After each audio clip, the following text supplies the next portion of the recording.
been honored with gold medal for outstanding academic performance. Her project on quantum machine learning, supported by funding from Midway India, further highlights her role as leading research in emerging field. Dr. Swati Mumidi has also contributed significantly to the academic community as a reviewer for over 100 SCI journals and core conferences, reflecting her extensive expertise and involvement in the advancement of knowledge in quantum computing. Today, we are fortunate to have Dr. Mumidi with us share her high insights on the topic machine learning with quantum computing. So as we stand, we are bringing revolutionary changes in the both quantum computing and machine learning. On behalf of everyone here, I extend a heart welcome to you, ma'am. Welcome, ma'am.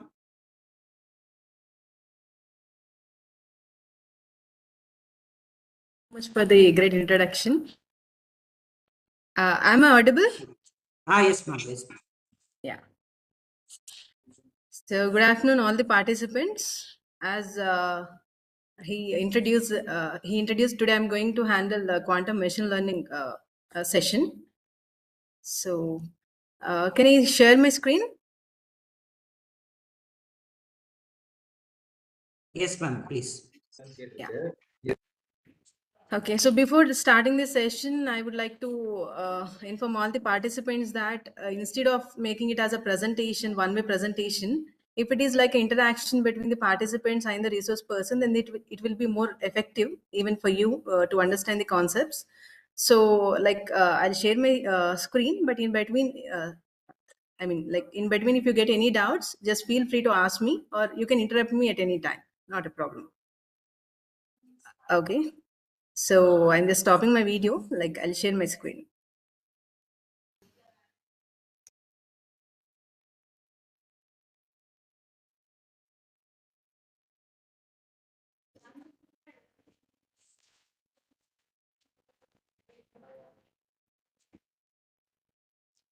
Is my screen visible?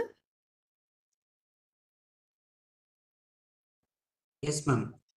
Yeah. Okay. Is my PPT visible? Yes, yes, ma'am. Yes, ma'am. It is visible. Can you see the changes? Yes, yes, ma'am. It is changing. Yeah. Okay. Thank you. Thank you so much. Thank you. Yeah.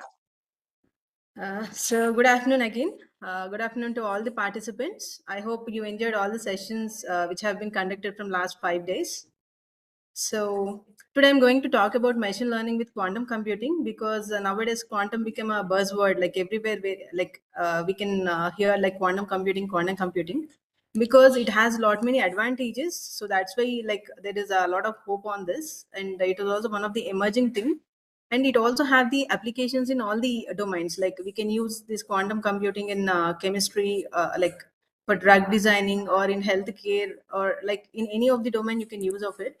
And now coming to the machine learning, like with the classical machine learning models, we have been completed, like we have models for various applications where we got very good results also. But in future, like what will be the next for the machine learning, because we have all the solutions for the various problems. So what will be the next thing? So there we have the quantum computing. So if you add quantum computing with the machine learning, you can see the the great in the sense you can see the better results or efficient results, which you even you cannot imagine with the classical machine learning. So this is my presentation outline. So today I'm going to handle or I'm going to cover introduction to the quantum computing. I think you may have heard in all last classes, like our last sessions, people have been told about what is quantum computing and all. But before starting quantum machine learning, or to explain anything related to the quantum, you also you all need to have basic knowledge on quantum computing, and what are the quantum bits, and what is the difference between the classical data and quantum data. And and we'll see what classical machine learning and how quantum can be applied on that to make it as a better one. So let me introduce about quantum computing. Okay, so as you all aware that like it has been begun in early 1980s, but the quantum thing, like we have it in quantum physics and quantum mechanics, which has been started hundreds of years back, but that they have been applied for the computation in early 1980s when Turing has introduced the Turing machine, quantum based Turing machine. So with that he got the better results, so he thought of applying the quantum computing principles on quantum principles on computation side, so that we can get the better results. And like quantum computing mainly uses the principles like superposition and entanglement. I think this has been discussed in detail in the previous sessions, because without these principles we cannot start anything related to the quantum, because it completely lies on superposition and entanglement. These two are the different than the classical computing, and it is making quantum as an efficient one than the classical one. And majorly the quantum computing is used to solve the complex problems which are difficult to solve by using the classical computers. And recently if we I think you all are aware of that. So in the like recently Google has been done one experiment. They have been easily break RSA algorithm of 168 qubits in just 200 seconds. Usually, if you wanted to break the same algorithm using the supercomputer, it may take 10,000 years. So, and later IBM has been said that instead of 10,000 years, we can solve that using the 2 years by using the supercomputer. But even though if you compare with the 2 years, if we can solve the same problem using the quantum computing in 200 seconds, then there will be a huge we can say huge advancement, and there are very many advantages using the quantum computation. So due to that, the research in quantum computing has been increased, because when we see like in the year of 2018, Google has been experimented first on RSA using the Shor's algorithm. There they understood that it can perform better than the classical one. So based on that, the research from the 2019, it has been increased compared to the 1980s, because in 1980s also people have started working on quantum computing, but later due to the practical limitations, like the major limitation is the universal quantum computing, which does not exist till now. So due to that, the people initially started working on it, but they felt difficult, so they stopped it. Like in between, like mathematical modeling was continued from there, but practical applications were not implemented like in 1990s or 2000. But when the Google has been announced or done that experiment, the research in quantum computing has been introduced, increased. So because of that, and even many other experiments also proved that we can easily solve the complex problems which are difficult for the classical computing using the quantum one. So here the major difference between the quantum computing and classical computing is data. Like classical data, we all know that it is the bits 0 or 1, but in quantum the data is measured in the form of qubits. Qubits are different than the classical bits, so how it is different and all that we'll see in detail in the coming slides. But basically the qubits are generated by using the electrons or photon particles. So, what do you mean by electrons or photon part? Like everybody aware of electrons, what is electron and what is photon? So, usually a qubit will be generated. We will take a light beam, and that light beam will be transmitted through the polarized particles. And when it has been transmitted through that, that will be converted into the qubit, like quantum information or quantum data, also we can call it as. So that data will be used for a transmission, or that data we can use for the performing the operations. But the major problem with the photon or electron particles is like when we generate the qubits using photons, due to the basic principle or basic behavior of a photon, when we perform the operation with that photon particle, uh, it will uh, leads to the noise. Like along with the outcome, noise also generated. So due to that, the currently available quantum states or quantum systems are in noise intermediate scale quantum level, where when we run the algorithms, whatever the algorithms we have implemented, when we run it on a quantum system, along with the outcome, noise will also generate it. So that mathematically it will get the 100% perfect answer. But when we implement the same thing in a quantum system, it will not be 100%. Due to the noise, there will be some error. So that's why we are calling the current quantum systems are as a noisy intermediate scale quantum level. So once this noise has been reduced, the major limitation of a quantum is noise. If we could able to reduce that to the like if we could able to reduce that, then we can see the enormous results compared to the like what we are seeing now. And like as I said, like when we wanted to perform the operations on the qubits or quantum states also we'll call it as, so when we'll perform the operations, then it has to interact with the external environment, nothing but like it will be transmitted through the fiber optics, or it has to perform operations in the quantum gates. So when all these are happening at the time, the noise will be generated. So due to that, the fluctuations in a phase, like a quantum bit is also combination of data and also the phases, like angles we can say. So the fluctuations in its actual phase will be done. Due to that, errors will be generated. So when we are developing any model, we have to keep in mind that we have to also work on the errors. Like if you are designing quantum machine learning models, then also you need to add some error correction mechanism so that it will perform effectively compared to the non-error correction or not non-error correcting methods. Okay, so like I'll give a brief introduction about what is quantum information and what are its basic principles, because you already have gone through all these things in previous sessions. But before explaining, like giving a brief introduction about this, I could not able to, like even you could not able to understand the quantum machine learning concepts. So quantum information, as I said, it is not like a classical information. It is a combination of like in a classical information, the data can be either in state 0 or state 1 at a time, but in quantum the data will be called as like the data will be represented as a superposition. That means the data like quantum state or quantum bit can be in both the states at a time. That means it can be in state 0 and state 1. So due to that, it can perform the operations exponentially faster. For example, if you have n number of bits, let us say n is equals to 10 bits. So using those 10 bits in classical, we can perform only one operation at a time. But in quantum, we can perform two part n operations at a time. So with that, the speed up will be increases exponentially compared to the classical one. So that because of the superposition. And usually, quantum bits are represented like this. So one second. So the quantum bits or quantum states are represented using this ket notation. This is called as a bracket notation. So this represents the vector. I mean, each quantum state is represented with its vector representation. So this is state 0. So state 0 means 1 will be in the zeros place and 0 will be like we are representing state 0, and this is the representation for state 1. So this is a single qubit representation. As we discussed, if you wanted to perform operations on 10 qubits, then we need the combination of all those 10 qubits, right? So how the single qubit will be converted into multi-qubits? So for that, we have the tensor product. You can see here. So if I wanted to convert 2 qubit state, like this is single qubit state, which we can represent easily with the single vector. But if I wanted to represent 2 qubit state, that means let us say, see here. So ket 0, 0.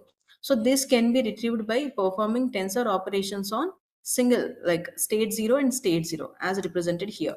So state 0 vector representation is this one, and state 0 also, like these two tensor product will be applied. I think everybody aware of tensor product. So the tensor product will be like this. So we have the state 0, and here the product will be applied with the 0, and this also will be performed with 0. So this is how tensor product will be performed. So after performing the tensor product, this single state will be converted into two state, and each will be represented. This is the representation of 0, 0 state, and this is for 0, 1. So if we wanted to represent state 0, 1, then here it will be 0 representation, 0 vector, and here it will be 1 vector. You have to include 1 vector. After performing tensor operation, you will get the 0, 1 state, the vector representation of that. So like this, we will convert single qubit information into the multi-qubit information. So why I'm talking about this is, like when we are talking about the quantum machine learning, the data will be initially given in the form of classical, but that need to be converted into the quantum. So how this classical data will be converted into quantum? By performing the encoding operations or by applying the quantum principle like entanglement. So how that will be done, that I'll explain, but the basic operation is like this. If I wanted to convert or encode single qubit into some 3 qubits or 4 qubits or 5 qubits based on our operation, you have to perform the tensor operation as represented here. If I wanted to represent this in 3 qubit, then you have to apply one more tensor product and you have to include one more qubit. So similarly, you can perform this on n number of qubits. You can convert any like single qubit into any number of qubits by performing tensor product. So this is just about the introduction about the quantum information. And now coming to the superposition, the major principles of quantum which are making it as effective and also different than the classical are superposition and entanglement. So superposition is nothing but like what we say, like as I told, like if we consider the classical data, it will be in either state 0 or state 1 at a time, because it will not be in both states. But in quantum, the data can be in both the states at a time. That means it will be in state 0 and 1, but once we measure, then it will be lost into any of the state based on the probability distribution. So what is that probability distribution, that I'll explain. But before that, see here, whatever this, like for example, if I wanted to measure any quantum state, then that will be represented in Hilbert space as it represented in this figure. You can see this blue color thing, entire space is called as a Hilbert space. And whatever the quantum state we wanted to measure, that should lie on this Hilbert space. And it is a three-dimensional space, and we will be having x, y, and z axis. And if, for example, if I wanted to measure the quantum state psi, this is a new state. I don't know what is the value of it, so I just wanted to measure it. So how to measure this? This new state will lies on one axis and makes angle with the remaining two axes. In this example, let us say this psi lies on x-axis and making angles theta with the z-axis and a small psi with the y-axis. Now, if I wanted to measure this, then I have to use this equation as represented here. So the equation for measuring a new quantum state is cos theta by 2 state 0 plus e power I, this omega, let us say omega sine theta by 2 state 1. So these cos theta by 2 and e power I by sine omega sine theta by 2 will be calculated based on these angles, this theta and omega.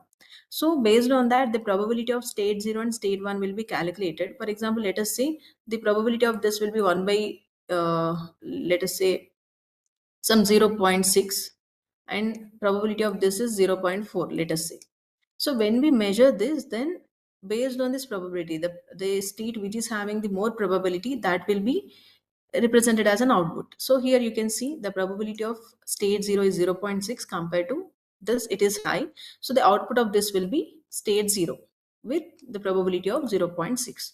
Like this, how, like whenever we wanted to measure any quantum state, usually all these mathematical things will not be visible when we're writing the program. Simply we'll get the output, but how that output will be measured, that is based on this equation. So these are all will be done internally, and whenever you measure it, finally you will get the output. So usually this cos theta by 2 and e power I omega sine theta by 2 are simply represented as alpha and beta. Alpha is nothing but this one and beta is nothing but this one. So this is the simple representation of any measuring any new state. So this Hilbert space is very, very important. So whenever, for example, if I wanted to measure any quantum state, that must lie on this Hilbert space. That means it has to make a relation with the remaining qubits. Otherwise, it will not lie on that particular Hilbert space. Simply whatever we have stored in that particular quantum state will be lost. So that relation must be there between the among all the qubits in this. So this is what superposition is and how the quantum states will be measured. So until we'll measure the data, the state can be the combination of both 0 and 1. So it will be in both states 0 and 1. But when we measure it, then based on this probability, that will be lost into either state 0 or state 1. Okay, so that's all about superposition. And next, the next important concept is quantum entanglement. So entanglement, we know that like the name itself is representing entangled qubits will use, or entangled data. Usually we'll use that terminology. But how, what exactly entanglement or entangled qubit, that I'll explain. You can see this figure. So usually, as I told you, the quantum information is measured or generated using the light beams. That light beam will be transmitted through the polarization particle, and from that particle, the bits, it will be generated in the form of qubits. So when we are transmitting the light beam into the polarization particle, there are a possibility of generating two qubits with the similar properties.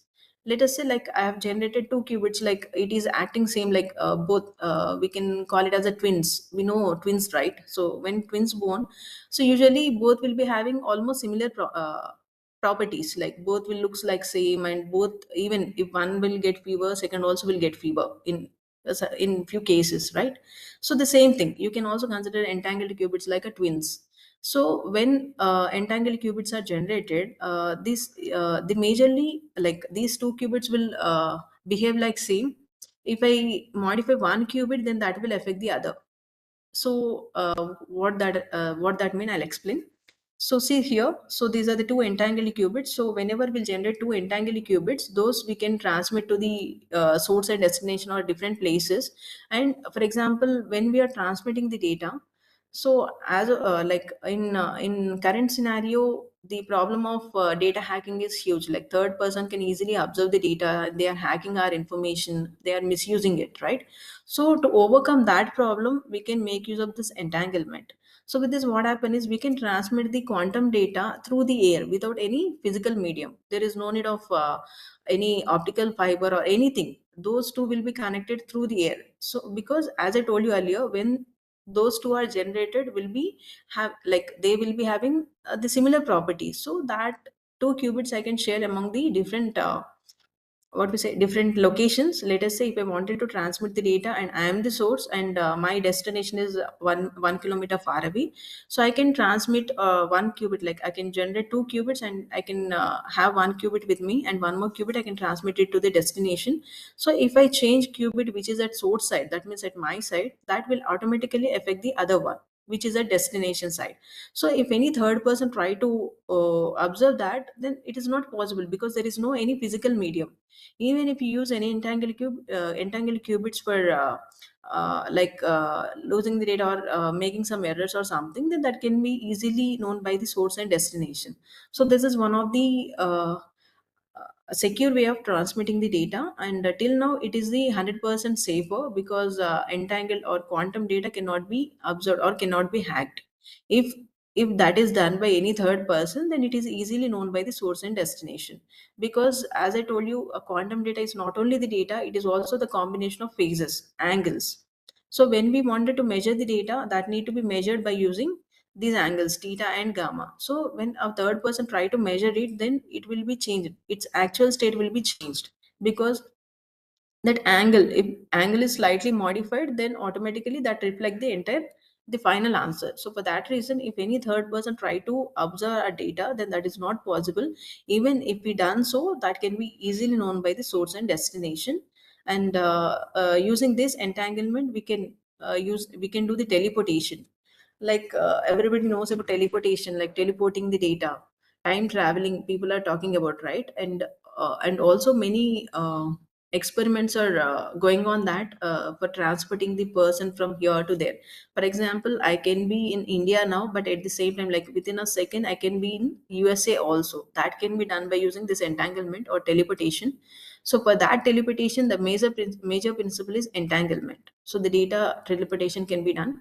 And currently this teleportation experiment is like people are doing on rats. They successfully done that, but the problem is some genetical or DNA issues are coming. So if that has been successful, then it is in future we can see that human teleportation, we can teleport the humans from one place to another place within a seconds. So these are all using the quantum principles like superposition and entanglement. So these are all the advantage for secure data transmission, and also for teleporting the things or humans. It can be anything, teleportation can be done.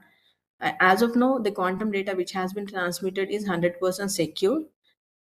So that is the major advantage. So that like because of that, the people are more working on the quantum security now. Because we know that like we banking sector or whatever the secure things we have, like banking, finance, anything like defense or everything will be depends on authentication. So that is based on the encryption decryption techniques. If we could able to like if quantum is easily breaks that one, then whatever the security systems we have now will be easily breakable, right? So for that reason, the lot of research is going on in post quantum cryptography and post quantum computing. That like but there the most of the work will be on classical one, mathematical work will be done. So there are like as a like as per this we can see like there are a lot of research um, areas where people can look into. So people can work on quantum cryptography or quantum machine learning. This can also be applied on drug design, many, there are many domains or many possibilities where we can apply the quantum by using the basic principles like superposition and entanglement. So next, I would like to discuss about the quantum gates and the quantum circuits. But in previous classes, I've seen the schedule, so this has been done discussed in previous classes clearly. Why I'm talking about quantum gates is in quantum machine learning, the kernel trick is very important. So kernels will use for mapping data to the high dimensional spaces, right? So that kernel is designed by using the quantum gates. We can call it as a U3 gate or U gate. So this U gate is used for like representing all, as I told you, Hilbert space is of three-dimensional space. For each dimension, the angles will be represented using the U gate. So those angle modifications, if anything has been done, then based on that, U gate will be modified.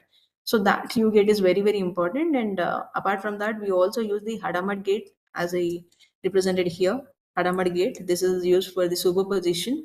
So these are all I'll just represent, like I'll show you how these gates will work on a quantum platform. And like poly gates, we have X, Y, and Z gate. So I think all this have been covered in previous classes. So I'm just skipping all these concepts. So, but everybody knows, I guess, X gate is same like a NOT gate. If we give the quantum input as a state 0, then the output will be complement of it. And Y gate is for changing the like bit and phase, and Z gate is for changing the phases. As I told you, a quantum bit is a combination of value and also the phase. If only phase modifies, then also it reflects the enter value, right? So these three are the basic poly gates, we can call it as, and these are used for generating the errors and also detecting and correcting the errors. And apart from this, we also have the very important gate, that is C0 gate. So this C0 gate we are going to use for designing the quantum support vector machine. So the operation of C0 gate is like, it is like controlled NOT gate. We know that what is NOT gate. So NOT gate, if the input is X, then output will be complement of that. So controlled NOT gate means this NOT operation. You can see here, this is the representation of controlled NOT. So this output, the output of second qubit is depends on the first input. If the first input is 0, then the output will be same as the second input. Like there won't be any NOT operation. But if first input is 1, then NOT operation will be performed on second input. Here always the first input and first output are same. But when the second bit will be complemented, or when we'll perform the NOT operation, that will be controlled by the first input. So that's why we'll call it as a controlled NOT gate. So this NOT operation is controlled by first input. If it is 0, then the same input, whatever the input we have taken is same as an output. And if it is 1, then the second bit will be the complement of, like output of second bit will be complement of it. So these are the basic quantum gates. We will also call it as a Clifford gates or poly gates, because these are a single qubit and two qubit gates. So these are all we are going to use in developing quantum support vector machine. And okay, so quantum circuits and all. So what are the quantum circuits and all, like that we'll see in next slides. But for designing the circuits, we'll use the basic gates: Hadamard gate, C0 gate, and phase shift gate. And whenever we are designing the quantum circuit, we have to keep in mind that the circuit whichever has been designed must be of less cost. The cost is nothing, but it is not like normally we know optimization and all, right? Here also the quantum circuits will be optimized by using the in terms of cost. For example, if I use the single qubit gate, then that particular gate will be having single input and single output. The cost of it will be 1 unit. That means if we talk about the power consumption or anything, that will be based on that. Okay, so it is 1 unit. So if it is a say, I mean, the cost is less, then that will that leads to the less power consumption and also more efficient. It works more efficiently. So for that reason, if we could able to design any circuit by using only single or two qubit gates, then the cost of that will be reduced. Instead of that, if you use the three qubit gates or four qubit or five qubit gates like Toffoli gates and all, then the cost will be increases. So three qubit gate cost is 5 units, whereas single qubit or two qubit gates cost is 2 units. So with that, the cost reduction will be there. So for that reason, there is also possibility of quantum optimization algorithms. So whatever the algorithms have been developed till now, you can also try to reduce that, to reduce the overall cost of that. So that will also be a research area where you can concentrate on. So now we'll see what is the difference between the quantum and classical computing. So first thing, we know that the quantum data is completely different than the classical data, because and one more thing, when I was explaining entanglement, I also told that if a third person try to read the data, then we can easily know that. And also, but how that will be done? That is due to the no cloning theorem. So in classical computer, we have the copy and paste options, right? So we can copy the data and we can paste the data anywhere. Like in system also we are doing that. But in quantum, that copy option is not there. If we try to copy that, nothing but we are copying means we are trying to measure that, right? So when we are trying to measure that, then its actual state will be modified. So with that, whatever the data we have, that the actual data will not be the same as the measured data. So for that reason, the quantum data cannot be cloned, or we cannot copy that. That is due to the no cloning theorem. So this is also one of the advantage for the secure transmissions, or to increase the security. But at the same time, this is the disadvantage when we wanted to copy our own data. So that is not possible. But if you apply this quantum on secure principles or security algorithms, or security protocols, then it will be more efficient than the classical one. And the other difference is type of errors. In classical, we have only one type of error, that is nothing but if the input is 0, if that is converted into 1 or while transmitting, then we'll call it as a error has been occurred, due to that the data has been modified. So here only the data flipping has been done, like either data, if the data is 0, then that will be flipped into 1, or 1 will be flipped into 0. But apart from that, we also have two more errors in quantum computing. So first one is bit flip error. So where, as the name itself representing bit flip, nothing but bit will be modified. Let us say if I wanted to transmit the state alpha of state 0 plus beta of state 1, then due to the bit flip, it will be converted into alpha of state 1, beta of state 0. That means this bit has been modified. 0 has been modified to 1 and 1 has been modified to 0. And other thing is phase flip errors. So I already told you a quantum state is also combination of the value and also the phase.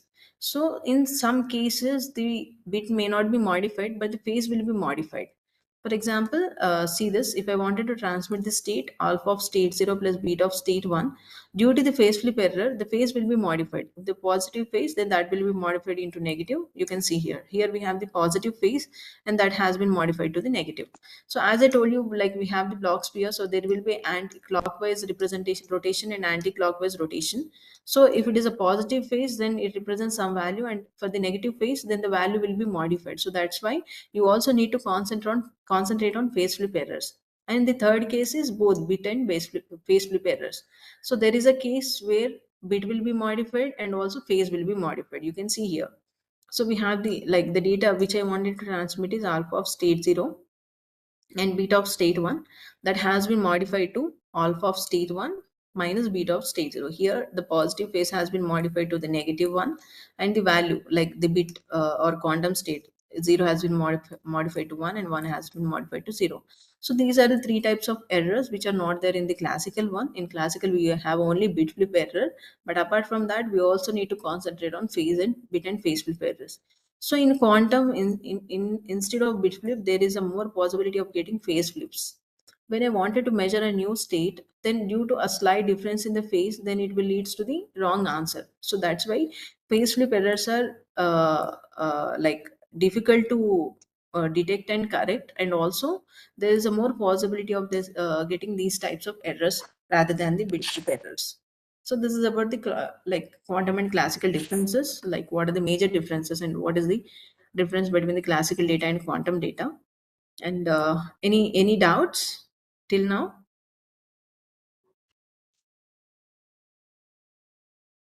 If you have any doubts, just feel free to ask me. And the organizers, like if anybody messages anything, like any question or something, please feel free to interrupt me in between. Like I would love to answer. Yeah. Okay. So this is about Sure. the, yeah. Thank you.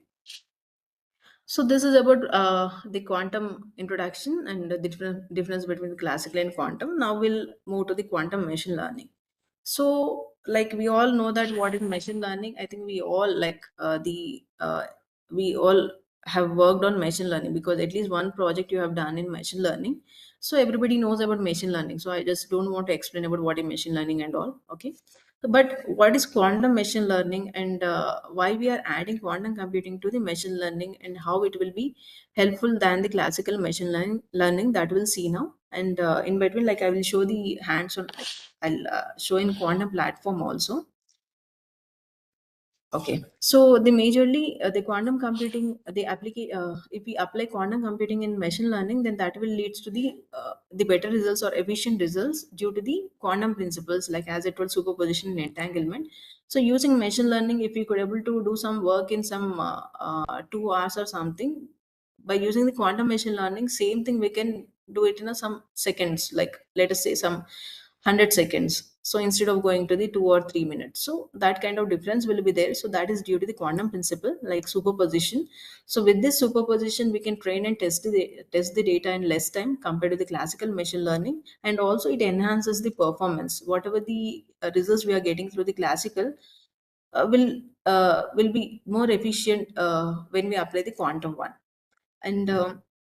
And why we are concentrating on quantum machine learning, but because if you see now, like in machine learning, classical machine learning, we have like what we say, we have solutions for many problems. Let us say brain tumor detection or heart disease detection or many things. Like for all this, we also we already have the um, solutions in classical machine learning. But with that, then why we are going to the quantum machine learning? That is due to the, like when the data sizes increases, like in classical machine learning or deep learning, let us say. So if you use the data set of huge size, then the training and testing time will be increases. But instead of that, if you use the quantum machine learning models for training and testing purpose, then the time of that will be exponentially decreases. For example, if it takes 24 hours, because there are some data sets which are of huge size, like a huge size image data sets or something, so it takes more time for the training and also for the testing. So due to that, if the result, or if the output is not the expected one, then we have to run it again after doing the modification. So if the training and testing time is increases, then automatically the performance of that particular model will be decreases. So to overcome that, we can apply the quantum principles on machine learning models to convert it into quantum machine learning, and that will work effectively than the classical one. So the problems, like we also have the tractable and intractable problems, and we also have seen like NP complete and PNP problems and all. So for example, let me give you a clarity. Uh, we have the quantum system. For example, if I'm using that quantum system for performing addition of two numbers, then that is of useless, because quantum computers are used for the exponential, in the sense, complex problems. Let us say if we consider some NP problems or like that, if you wanted to perform the same operation which classical computer can do on quantum, then that is of useless thing, because that we can do using the classical.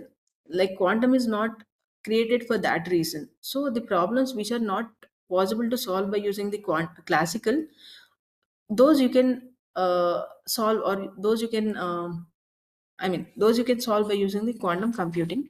And even for the machine learning also, if we have the data sets of the smaller sizes, let us consider, like let us say like some data sets which are of MNIST data set, which is of some 60K size samples or something we have, right? So those are of these smaller data sets which we can easily run on the classical system. If you apply the same on a quantum one, then there will not much difference between the classical outcome and also the quantum outcome.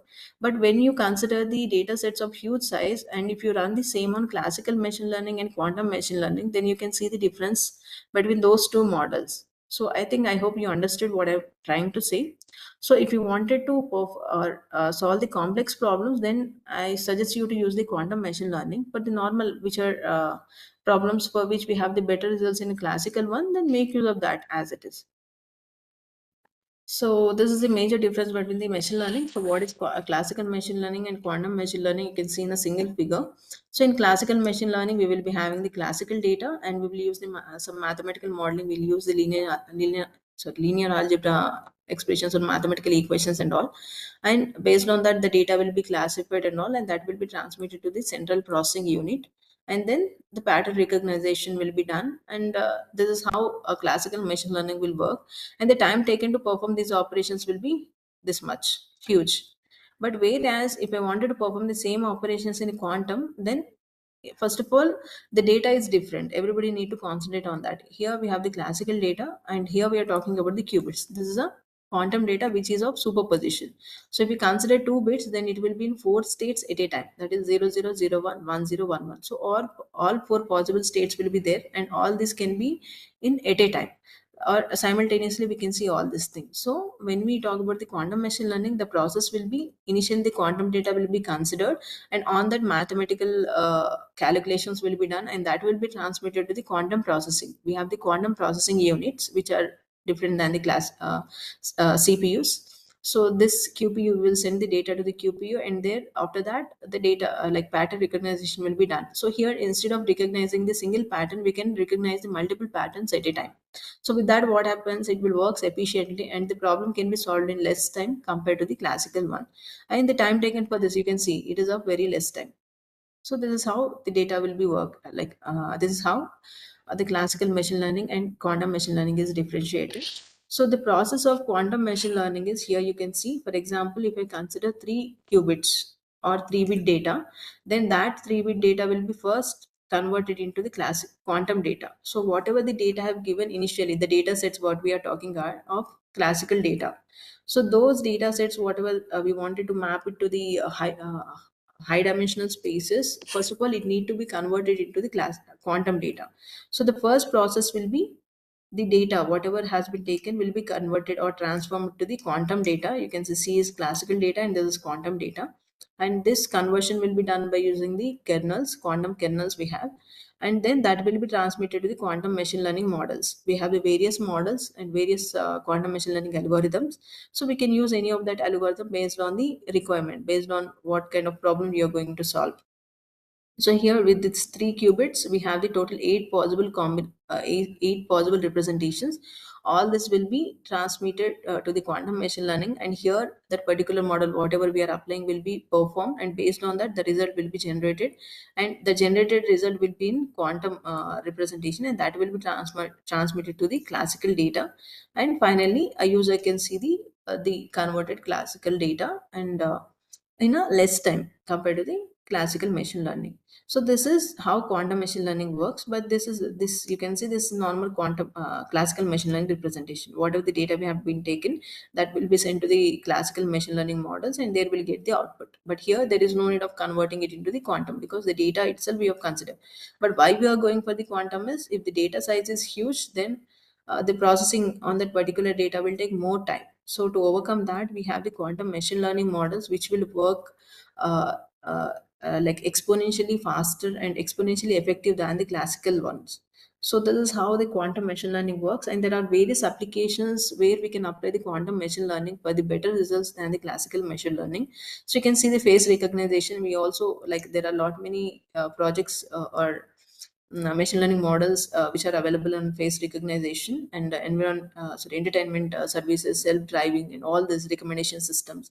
So currently we are using the classical machine learning. So you can also apply quantum machine learning on this. But only thing is, first of all, you have to convert the classical, whatever the data sets you have taken, you have to convert that into the quantum, and then you have to apply the quantum machine learning models. And finally, the result, whatever we got, will be in the quantum, and that will be converted into the classical. So this is the process of performing operations on classical data using the quantum machine learning models. I hope everybody clear with this. So this is what quantum machine learning just okay. So now, how quantum enhances the machine learning? As I told, there is a, when we talk about the results and all, there will be a huge difference. Like, we will get the efficient results than the classical one. But how this will be done? How this result enhancement will be done using the quantum? That is due to the exponential speed up. So as I told, so due to the superposition, the operations can be done. Like for example, if we take n number of bits, then 2 power n operations can be done at a time. So the speed up will be increases exponentially, right? And also the quantum data representation. So here we will use the encoding quantum encoders for converting classical information into the quantum information, and also the data will be optimized, enhanced optimization will be done. And if we talk about the final result, the approximations and all will be increases with the quantum machine learning models. And also using the quantum machine learning, it is easy to solve the complex problems. And also like we can easily handle the big data. So if the data sets or if the data is of huge size, then it is easy to handle using the quantum machine learning compared to the classical one. So these are all the reasons why the quantum machine learning is more efficient than the classical machine learning. And also we have the various key quantum machine learning algorithms. And one more thing I just wanted to clear is like quantum machine learning is also in like research stage now. Like people are working on it and people are developing it. And these developments are based on the classical. For example, if we talk about the quantum support vector machine, we know the classical support vector machine, which is used for how it works and all, how it finds the hyperplane and all that we know. Like then converting it into quantum is like what is quantum support vector machine is nothing but converting classical support vector machine based on the quantum data. Because classical SVM is based on the classical data, we'll consider input as either 0 or 1. Based on that we have been designed. So now when we wanted to design SVM for the quantum, we have to consider that the data, the input given to that will be in the quantum information, that will be in superposition format. So based on that, the SVM need to be modified, and that modified SVM will be applied or used for applied on the quantum data. And apart from that, we also have the quantum principal component analysis used for the feature extraction, and also quantum neural networks. And when the size is more, like there is a lot of work is also going on quantum neural networks. And also we have the variational quantum algorithm, and also approximation algorithms also we have. So all these are the key quantum machine learning algorithms which we are using for solving various problems. So, so in all these problems, I would like to talk about quantum support vector machine. So due to the time constraint, I could not able to talk about each and everything. So I will show how QSVM works, and what is the difference between the classical and quantum. So all this I'll show you in quantum environment. But before that, what is quantum support vector machine, that I just wanted to explain. So everybody knows that this is the figure. So I told you already we will.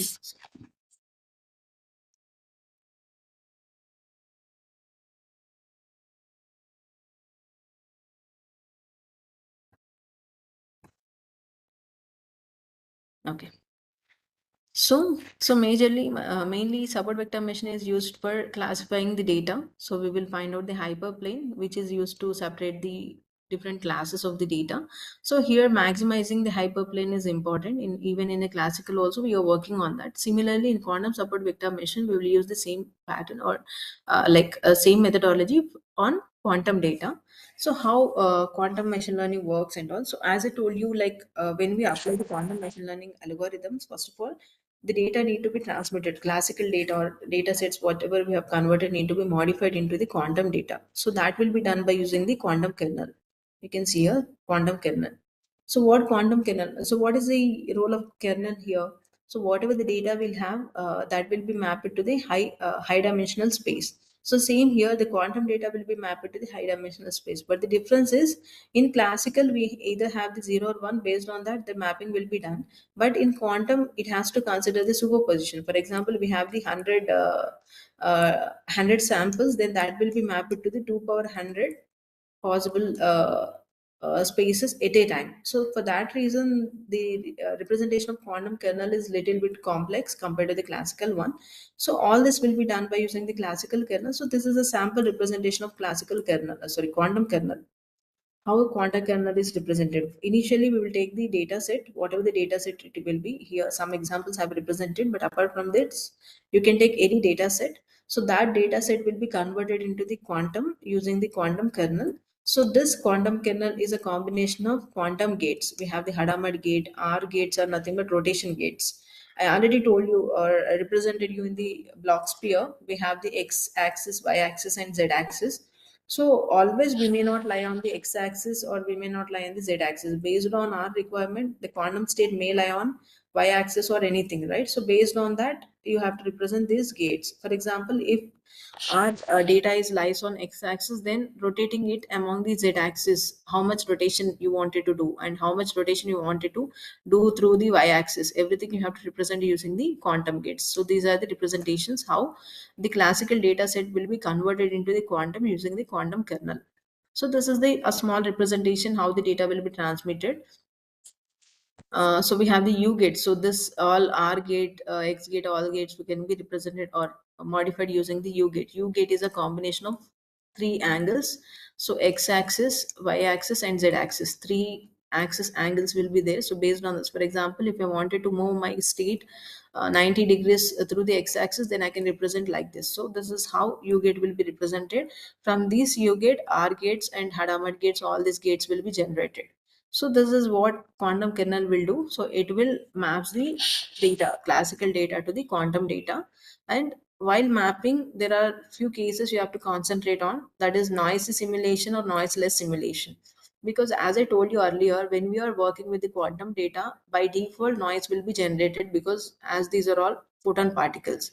So when we are doing the simulation, we have to concentrate on noisy simulation or noiseless simulation, because in noise simulation along with the outcome there will be some noise existing. So due to that we may not get the 100% 100% result or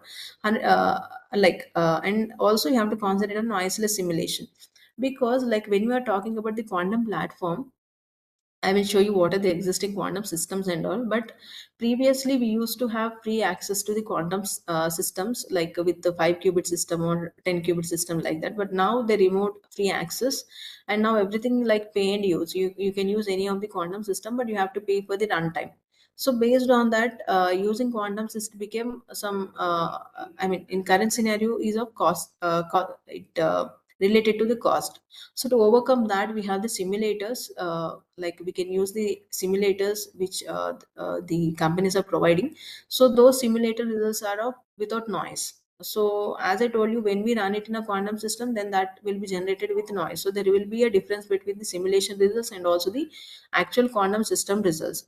To overcome that problem manually, we can add the noise to the simulator so that we can see if so and so, for example, if the noise is of 0.05%, then what will be the outcome for the my model. So like that manual noise we can add it to the simulator and you can check how your model is working. So once you got the confidence on your model, then you can run that particular model on a quantum system, and that is of pay and use thing. So you can pay for the runtime. If it is of a single second, so for each second they will cost something. So it is different than the from one company to another company. But these are all you have to concentrate while developing the model and while simulating that. And also you have to consider the processor, which type of processor you are using. So here I've given like trapped ion, but apart from that we also have the superconducting quantum processors.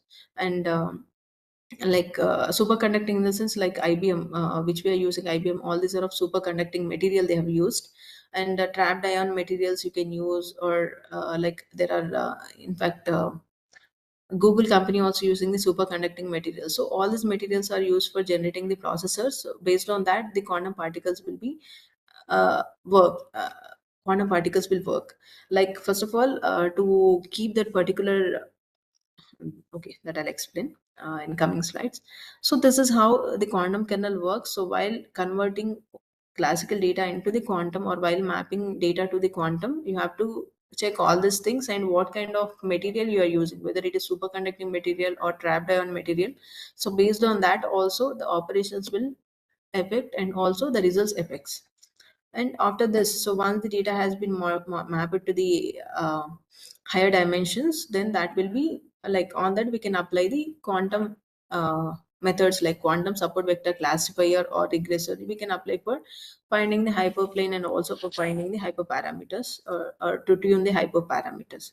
So this is how the quantum support vector machine works. So initially the data sets which we have taken are classical one only, but that need to be mapped to the quantum. So that can be done by using the quantum kernel. And once it is mapped to the quantum data, or converted to the quantum data, on that we can apply the quantum machine learning methods like quantum support vector machine, like quantum support vector classifiers or regressors. So this is the basic representation in a single diagram how quantum support vector machine works. Any doubts here? If you have any doubts, please let me know. Okay. So this is how, so I was talking about quantum support vector classifier. So what is this classifier? How the data will be transmitted? You can see in this. So this is the architecture for quantum support vector classifier. Initially, the classical data will be there. So this, let us say this is classical data, and this will be converted into the quantum data. So that is based on the encoding operation. So usually we'll use the entanglement for this. So using the entanglement, it is easy and also the faster compared to the normal operation. So this classical data will be encoded into the quantum using the entanglement, and based on that, the kernel will be map this quantum data to the high dimensional space, and then that will be measured. So this measurement is used for like mapping it to the high dimensional space. So once it has been done, then we can apply the classical, like same support vector machine operations on this particular data, and then we can predict the values. So this is how the quantum support vector classifier will work. So similarly, we also have the quantum support vector regressor. So we have the different architectures for that. So this is the difference between the classical, so quantum processor and classical processing unit. So now we'll see the hands-on experiment. Like I'll show you like how these gates will be implemented in quantum environment. And before that, I will wait.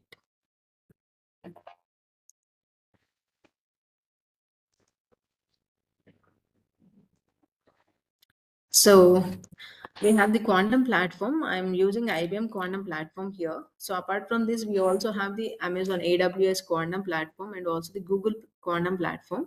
But I feel IBM is user friendly than those two. If any of you are using any other environment, then that also fine. So here you can see this is the IBM quantum platform. So you can log into this and you can see what are the things they are providing. So initially they used to, if I see, so these are the quantum systems which are IBM is giving access to the researchers. So you can see, here we have the different quantum systems. So IBM Kawasaki and all these things. So here the number of qubits also you can see. So this quantum system is of 127 qubits high, is having 127 qubits, and similarly you can see 156 qubits. And also we have the 400 plus qubit quantum systems also, but those are of not cloud access. They are not giving access to the researchers. So you can use any of this, but to use this you have to pay some amount, and based on that, like based on your runtime, the amount will be deducted based on your experiments and all. So apart from these 11 quantum systems, and all these are the quantum processing units. So based on these processing units, the like based on your what we say, your algorithm and your application, you can choose any of this quantum system for experimenting or for checking your algorithm and how it is working. And so here you can see like how to pay the amount, and also this is how quantum platform looks like. But usually, as I told you, like online thing is not available, so you have to download the QSkit software first of all. So I've downloaded this QSkit online. I mean QSkit software you have to download, and then you have to check. I mean you can develop the quantum models and you can run it, and simulator you can use it freely. I'll show you the simulators.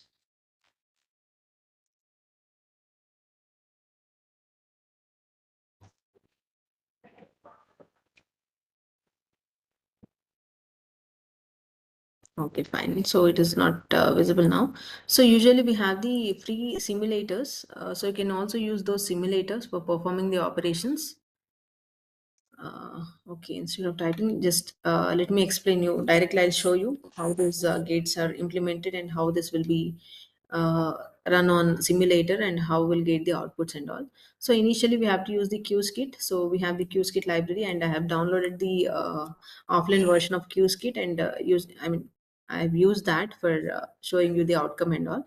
So, and also you have to import the quantum circuit. This quantum circuit is very, very important for writing any algorithm or writing any program, because everything we have to represent in the form of quantum circuit. If you if you want a circuit of two input or two output, then you have to mention that in this. So here I've given some name as QC, and the quantum circuit of size 2. It will be having two inputs and two outputs. This 2 represents the size. Okay. And then let us say I just wanted to represent X gate. So X gate and all I just explained you earlier. So this is a 2-qubit gate, and then I've added X gate to the state 0. You can see here, and measure all. You have to measure. So until you'll measure the data, you cannot find the output. So for that reason, measuring is very, very important. And also you can draw the circuit using MPL. If you won't use the MPL, simply if you draw, then that will be represented like this. That will be presented like this. This is just a normal figure or normal architecture where we have the X gate on qubit 0, and we have major operations. We have applied major operations on state 0 and state 1. So after this, if you wanted to check what is your output and all, so for that you have to use the sampler function.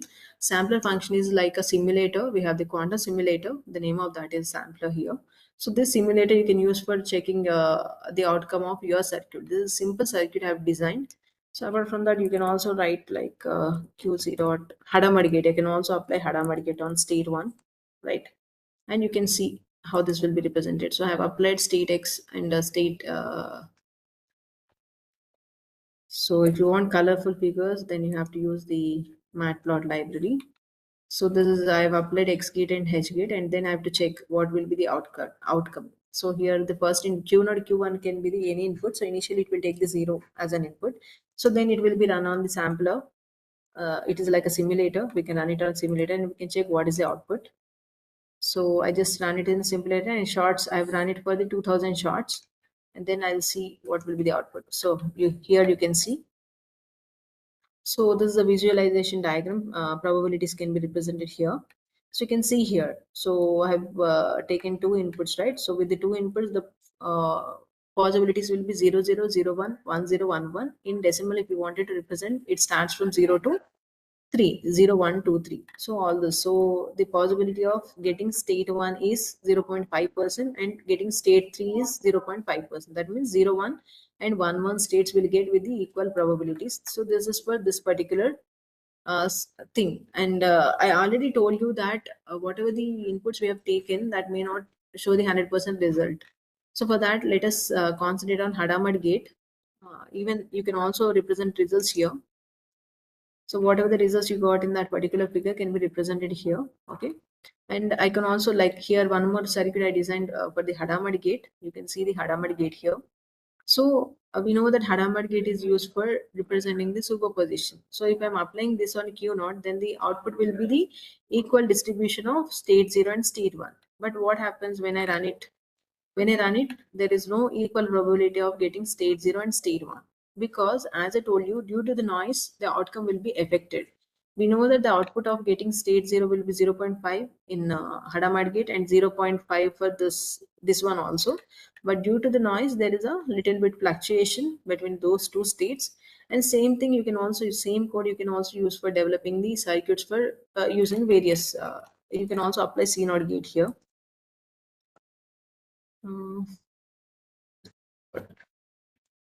CX, C0 gate can be represented as CX, and you can apply it on two gates. C0 gate is a two input and two output gate, and then you can see how this will be represented. So I have applied C0 gate on Q0 and K1, and you can also measure the output of this particular gate, what could be the output and all. So here sampler, just simulator I've taken, simulator I've taken, which is of free cost. Like there is no any cost for the using simulator. So once you satisfied with the simulator results, and if you are confident that your algorithm is working good, then the same thing you can also apply on the, or you can run it on the any of the quantum system. as we see earlier. So any of this quantum system you can use. So that system, instead of the sampler, you have to give the that particular system name, and based on that it will be run in that particular system and you'll get the actual system outcome. So this is how quantum states can be designed and quantum circuits can be designed using the QSKIT software or QSKIT tool. Any doubts here? Okay. This is just how we are designing the system, and now I just wanted to show you like quantum SVM, how quantum support vector machine works. And many of you are like even in the like I even okay from the previous sessions and all, in like few of my friends they ask like I am not aware of QSKIT, like I don't know how to use it, so can we use it in a Google Colab? Can we run quantum experiments on Google Colab? So yes, we can also run it on that. So this is a quantum platform or QSKIT tool or QSKIT a simulator where you can design the algorithm and also you can run it. Apart from that you can also use the Google Colab. So this is a Google Colab where I've developed the quantum support vector mission, some sample data set I have taken, and I've developed the classical SVM and also the quantum SVM, and then I've checked what is the result. Like when I started explaining about the quantum SVM, I already told that if you wanted to use quantum on smaller data sets, then there won't be much different or much use for the classical and quantum, because as I told you, if the data set is of huge size, then quantum works exponentially faster, and if it is of a smaller data set, then a classical is fine, that will be enough for performing the operations related to that particular data set. So here simply just I have taken some iris data set, and on that data set I've just designed the, like we have the, in iris data set we have total 150 samples, and in that 150 samples, like after training and testing, we have been developed that into some other some higher size. Okay, so this is simple classical SVM have been applied. So with that we got some results. So I just wanted to explain you what is quantum SVM. That's so now the data in quantum SVM, I already told that the data or data set, let us say this iris data set which we have taken will be in the form of classical data. So if you wanted to apply it, then have to convert that into the quantum. So for that, I have to use the quantum kernel, and feature mapping, everything should be done using the quantum principles. So for that reason, here I'm using the library or ZZ feature map. So this ZZ feature map is nothing but Z-axis feature map, which is used for converting classical data into the quantum one. So here all this you can see. So this gates also have used the Clifford gates. So I'm not specifying which gate, H gate or something. So here we already have the kernel design, quantum kernel design, that I'm using with the Clifford gates. So apart from this Clifford gates, you can also use the Toffoli gate or Pease gate or R gate based on your requirement, based on the that particular operation or particular application. So here folds, like how many number of folds or how many number of repetitions I wanted to do, that I can mention in this. So based on this, so after running this, you can see this is the diagram how the data has been converted into the quantum. So here the data, iris data set, same thing I've used for the classical SVM, and same thing I'm using for the quantum SVM. Here the data will be converted into the quantum using all this featured extractions. Converted or feature extraction can be done by using the quantum principles. So once it is done, you can also, like if you wanted to work it on, okay, if you have any issues with the quantum or QSKIT, you can also install that QSKIT in Google Colab. So once it is done, I'm just checking how it is working. Like this is all same. Okay.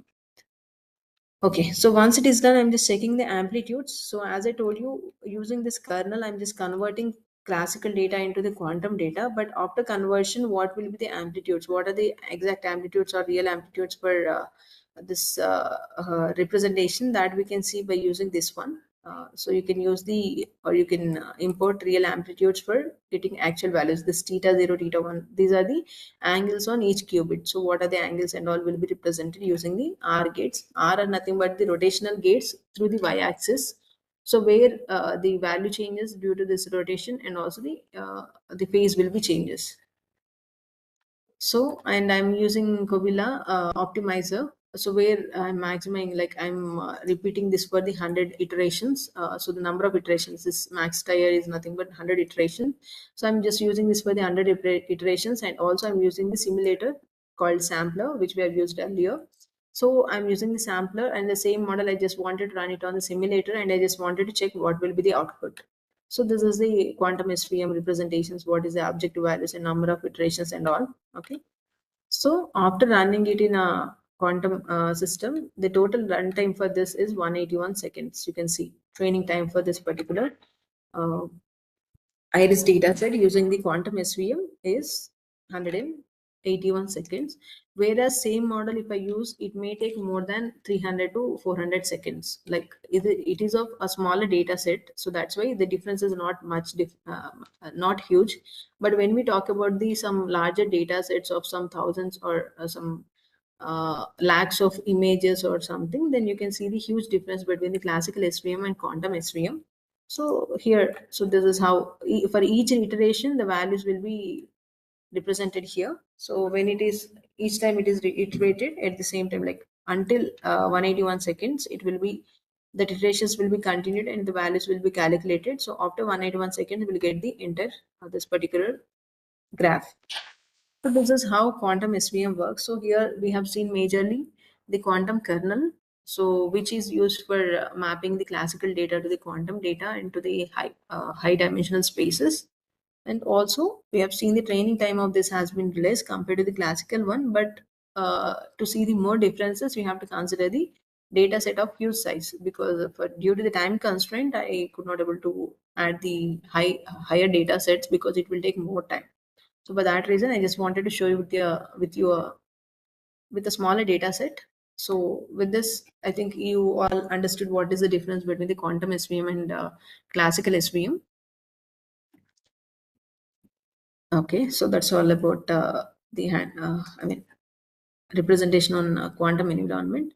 So now, what are the applications of quantum machine learning? So if we talk about the, like we have the machine learning applications in various fields, so same like that we can also apply quantum machine learning in healthcare, finance, cyber security, artificial intelligence, drug discovery, optimization problems, and many other like pattern recognition and so on. So in drug discovery, if we talk about drug discovery and all, so using the classical method, we have to find out each drug design, and then we have to check whether that is working properly or not. But using the quantum, if we have the some 100 molecules, then we will be having 2 per 100 representations at a time.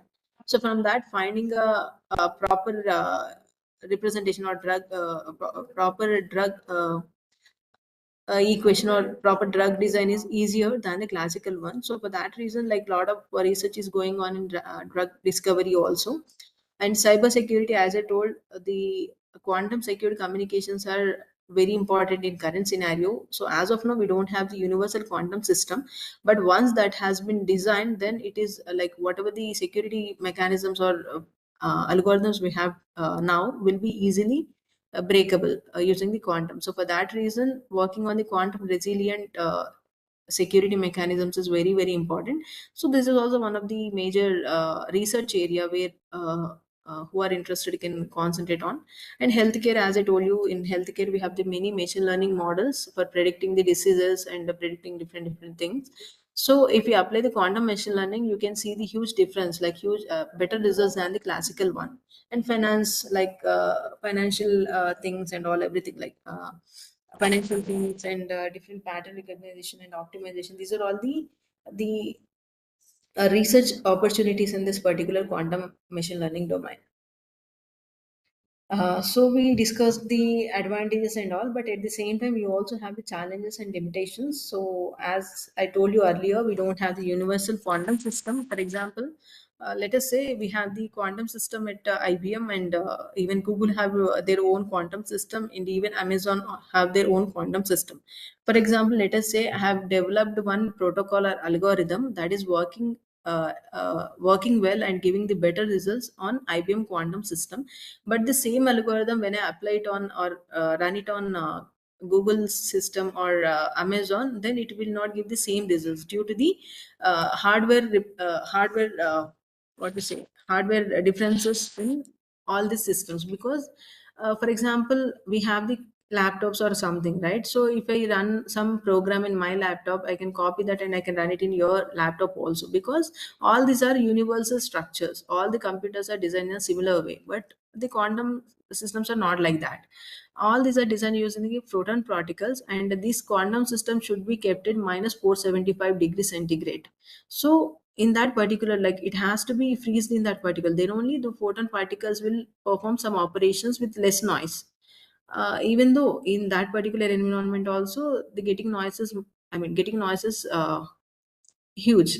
So for that reason, so until we get the universal quantum system, we cannot say that like my work, whatever I have done for the IBM, is working good than the other companies. So these problems are there. So that is the major challenge which we are facing now. And one more thing is noise, as I told you. So whatever the things we are whatever the operations we are doing in quantum computing, those are connected by default with the error or noise, connected through the noise. So because of that, we will get the errors. So error rate is more in quantum systems. And also, like, due to that, error correction mechanisms are very, very important. So whenever you are designing any quantum machine learning model, try to include error correction mechanism with that, so that you will get the efficient results than the any other model without any error correction mechanism. And also the limited qubit coherence time. So the thing is, like, we are talking about trapped ion quantum systems and superconducting quantum systems, right? So these systems are developed using the superconducting materials or trapped ion materials. So in that particular material, when we are using any qubit, that can be alive for just 90 seconds, and not even 90 seconds, 99 microseconds. So within that particular time, you have to perform the operation with that particular qubit. After that, it will be lost. So that is a major problem. That is, there is a very less coherence time in current scenario. Initially it was very less, but now using the superconducting qubits, we can have we can make that qubit live for the 99 seconds, and trapped ion, it is more less. So for that reason, most of the companies are using superconducting qubit systems. And one more thing is specialized hardware is required, because we cannot simply design the quantum systems anywhere we want, because as I told you, it has to be kept in very cold places, like minus 475 degrees centigrade kind of thing. So for that, we need a separate lab and separate even to generate the qubits, and to perform the operations with that, we need separate hardware requirement. So that is one of the major or the complex thing in current scenario. But in future, we may expect quantum systems in each university also, because the work or research in that particular field has been increasing. When we see from some 2010 to now 2024, there is a huge difference between the research in quantum domain. So in future, we may see quantum systems. And currently our IITs are working on developing a quantum system under national quantum mission. So almost IIT matters or something they are developing, and soon they may give the cloud access. So if that happens, we can go and see the quantum system, how it will be and all. So that will be of a great thing if we could able to do, because in most of the foreign universities like Duke University, MIT, all this, like, they have their own quantum systems, and they are experimenting on that. And similarly, if we have a quantum system in our India, then we can work directly with that as a collaboration with the IITs and all.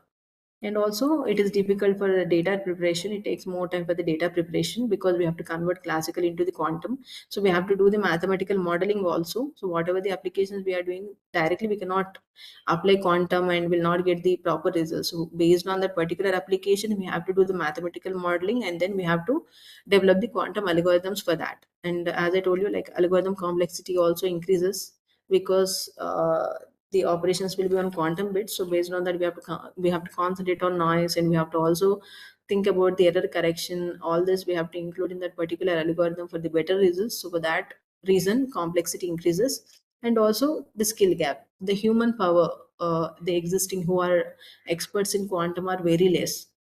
So that gap is also there.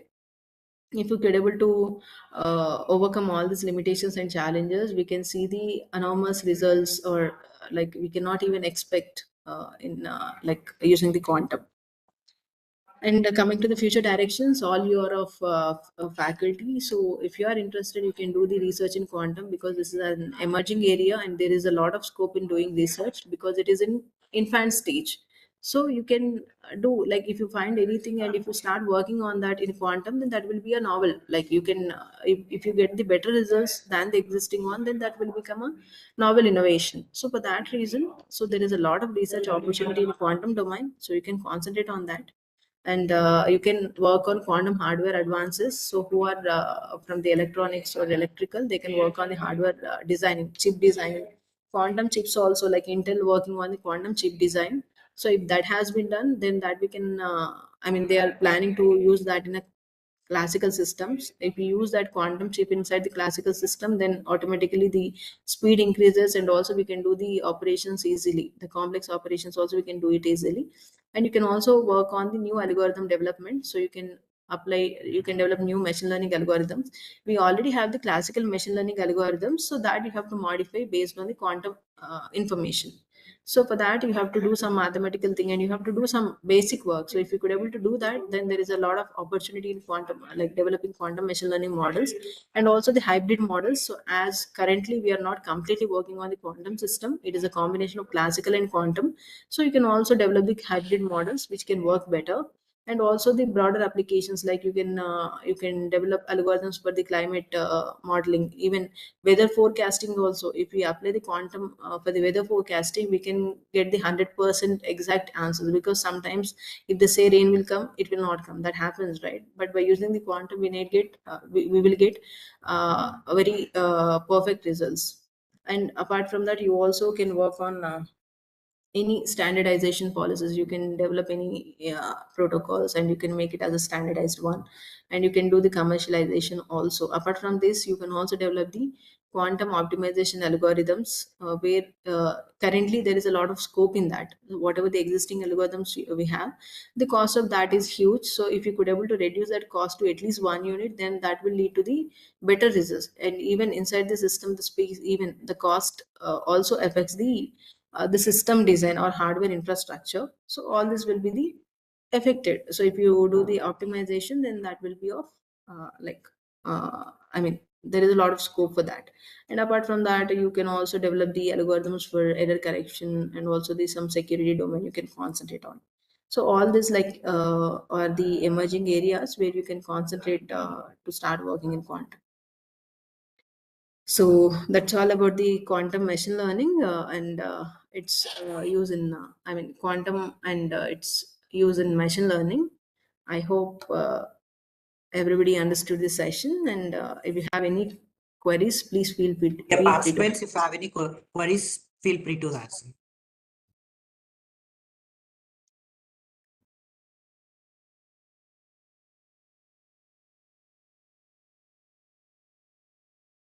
So dear participant, the feedback link is available in the chat box.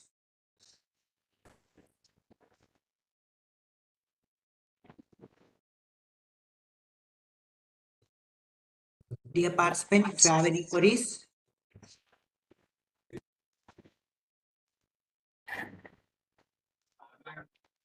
Hello, madam. Am I audible? Yeah, ma'am, you are audible. Yes, ma'am. Even I am doing in quantum machine learning. I'm Okay. working on the same thing. A penny lane use in Jupyter and P.S.V for Google Colab. But recently, I have Okay. attended some IBM workshop by IBM leads.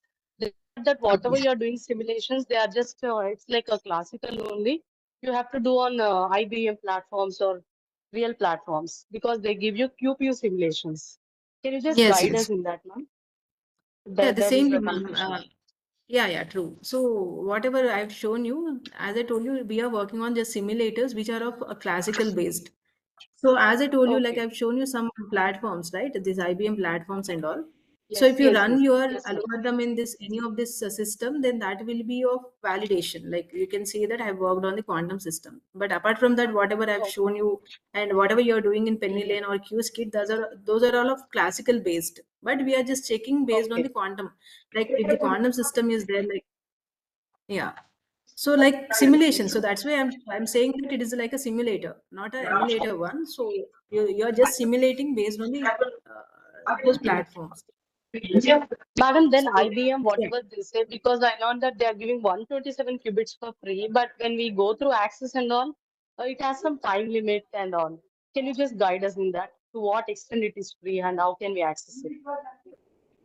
No, 127, all these systems are not of free access. You have to pay and use, and for each session, I mean, when you run any algorithm, the runtime will be in the form of seconds, right? Let us say it is of 3 seconds or 4 seconds. So based on that, the cost will be calculated. For each second, they may cost you $1 or $1.5. I'm not sure about exact price, but it is almost like in between $1 to $1.5. So if it is of 3 seconds runtime, then based on that, you have to pay. And but you have to pay, like it is like prepaid thing, you have to pay first and then you can use any of the quantum system. So here you have the 127 qubits or 156, and apart from that, we will also have the quantum challenge. For every 6 months, IBM will conduct quantum challenge. You can apply for that. In quantum challenge, they'll give the free access to the quantum systems where we have to work on those challenges. They'll give some questions and some task, and those we have to run it on a quantum system, which will give, and those are of free cost for those particular challenge people. After that, they will remove the free access, but at that time, you can make use of that.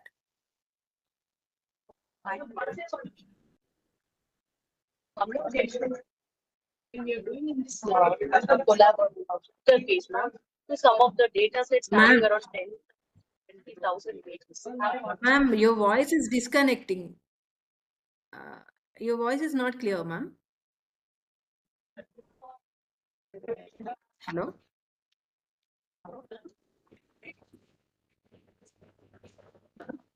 Hello, ma'am, am I audible?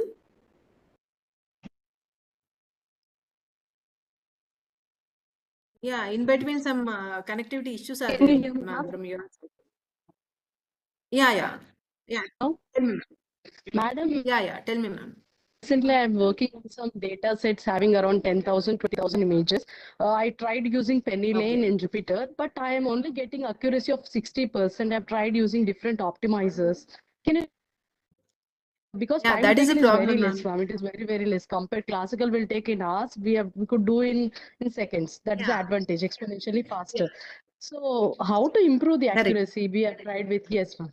This is what I am Yeah, facing an issue. that's why like yeah, that's why I was telling, like when you use the 10,000 or 20,000 size of data sets, then classical algorithms will work better. But whereas compared to the time analysis, the quantum will take less time. So that is the advantage now. But as you said, like there will be a 20 to 30% difference in the accuracy. So that is a major Okay. drawback we are getting now. So that's why still quantum is in still implementation stage. We cannot Yes, say yes. that it will give the better results than the classical. But I say that like if you talk about the time and all, then it is faster than the classical. That has been proved. So But even we only thing use the is related. IBM platform also we get the same thing, even though if we implement the same No, results no, in no, no. QPU. No. On real system, we'll get the better result. But as I Okay. told you, if the size of the data is not like 10,000 or 20,000, it is of some lakhs of figures if you consider. If you Okay. use that in a classical, no, it takes more time for the training and testing. We cannot even run in that. But if you run those in Yes. the quantum system, then you'll get the results. So that is a major requirement of quantum thing. If we could able to do the things using the classical, use that only for those particular applications. But when you can't use the classical one for the huge data sets and all, if you run that in the quantum, then you'll get the better results and also in the less time. Yes, ma'am. Thank you. Last query is, can we go with these results, ma'am, in the same person? Can we go for result submission with 56% accuracy, mentioning that we have used the platform and we could do in lesser time? Yeah, that is some novel work, but the thing, no, when we are talking about the research, they will Mm. ask for the better results. So obviously that comparison will be there. If the classical systems are doing good, then why you went for the quantum? That question will come. But if you could able to defend, no, I've just tried for this some new platform or new technology like quantum I've applied. So it may not given the better accuracy, but the time has been reduced. You just concentrate on timing thing in that case. Yes, yes. Thank you very much, ma'am, for your insight. Thank you so Yeah. much. Okay, ma'am. Thank you. Yeah. Any other questions?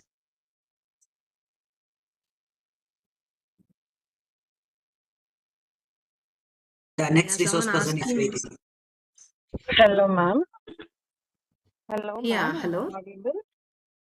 Yeah, you are audible. I have a question like QZ, how the QZ is helpful in the climate modeling, ma'am? Can you Like, give some clarity, okay. some insights in that? Yeah. In climate modeling, like for example, if we talk about the weather forecasting, like all this climate modeling, everything we are doing with the machine learning, right? Currently. Yes, So yes. you can also apply, you can also apply live data. So initially we'll do the data, we'll take the data sets, and based on that, we'll design the models and we'll apply that for the live data, right? So same thing you can also do with the climate modeling. So in this, like climate changes, so first of all, you have to train and test the data with the huge size for the quantum. And once it is working well, then you can apply it for the live data. So you can see the better results, like how we are doing for the classical, doing in a classical. In a similar way, we can do, but the all models what we have developed are based on quantum.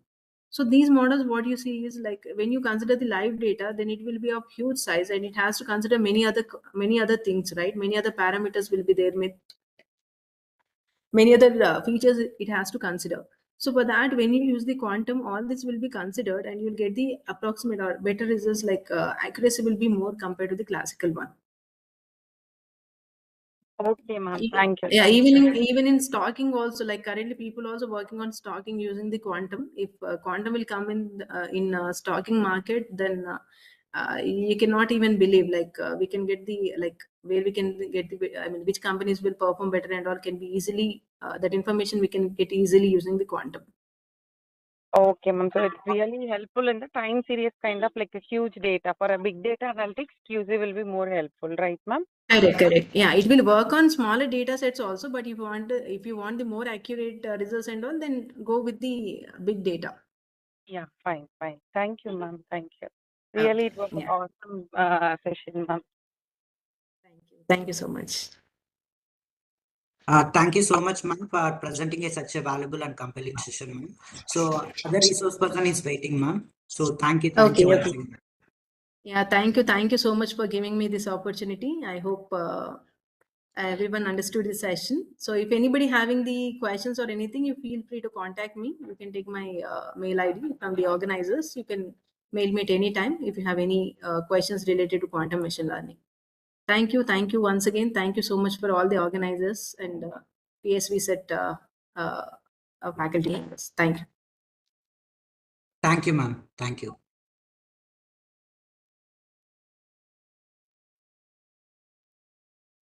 So, dear participant, the important announcement. So, assessment link will be enabled shortly by 6:30 to 7:30 p.m. today. So, you can log into your ATAL portal and navigate to the session. So, and follow the instruction displayed. So, okay, the test duration is 1 hour. So, for participants who are unable to access the test link, so we will provide a Google form link. So, kindly fill out the form and share it with us. So, we'll provide an alternate link shortly. Thank you.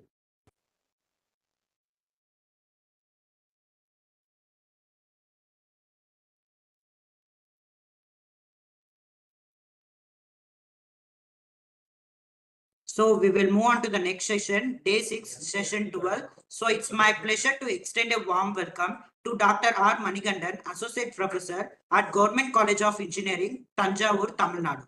Dr. Manigandan is a dedicated academician and researcher whose contribution to both research and academia has been truly commendable, with numerous publications in national and international conferences. Dr. Manigandan has consistently advanced knowledge in this field. His research contribution had a significant impact on his academic excellence and made him a respected figure in academic community. His work continues to inspire both colleges and students alike. Today, we are fortunate to have Dr. Manigandan with us to share his expertise on the topic hybrid quantum classic algorithm bridging the gap. So on behalf of everyone here, I warmly welcome you, sir. Welcome, sir.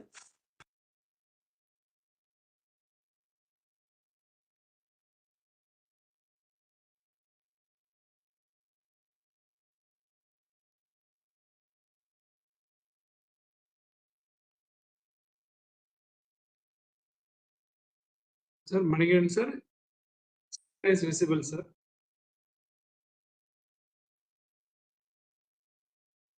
Is it audible, sir? Manigan sir.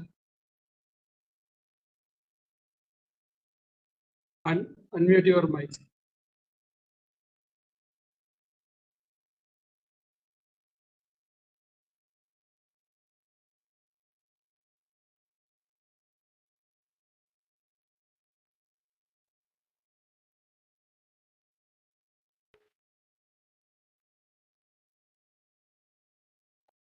Sir, good afternoon, sir.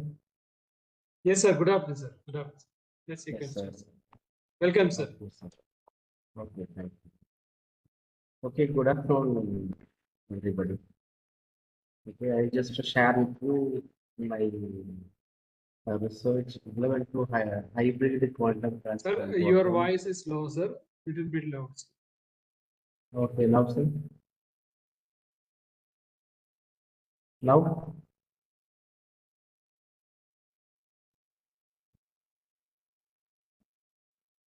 sir, now it's okay. It's a little bit loud, sir. Okay, sir.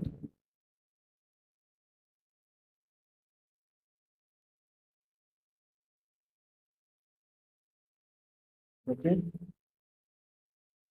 No, sir. No, sir. You need to increase your volume, sir, please. Okay.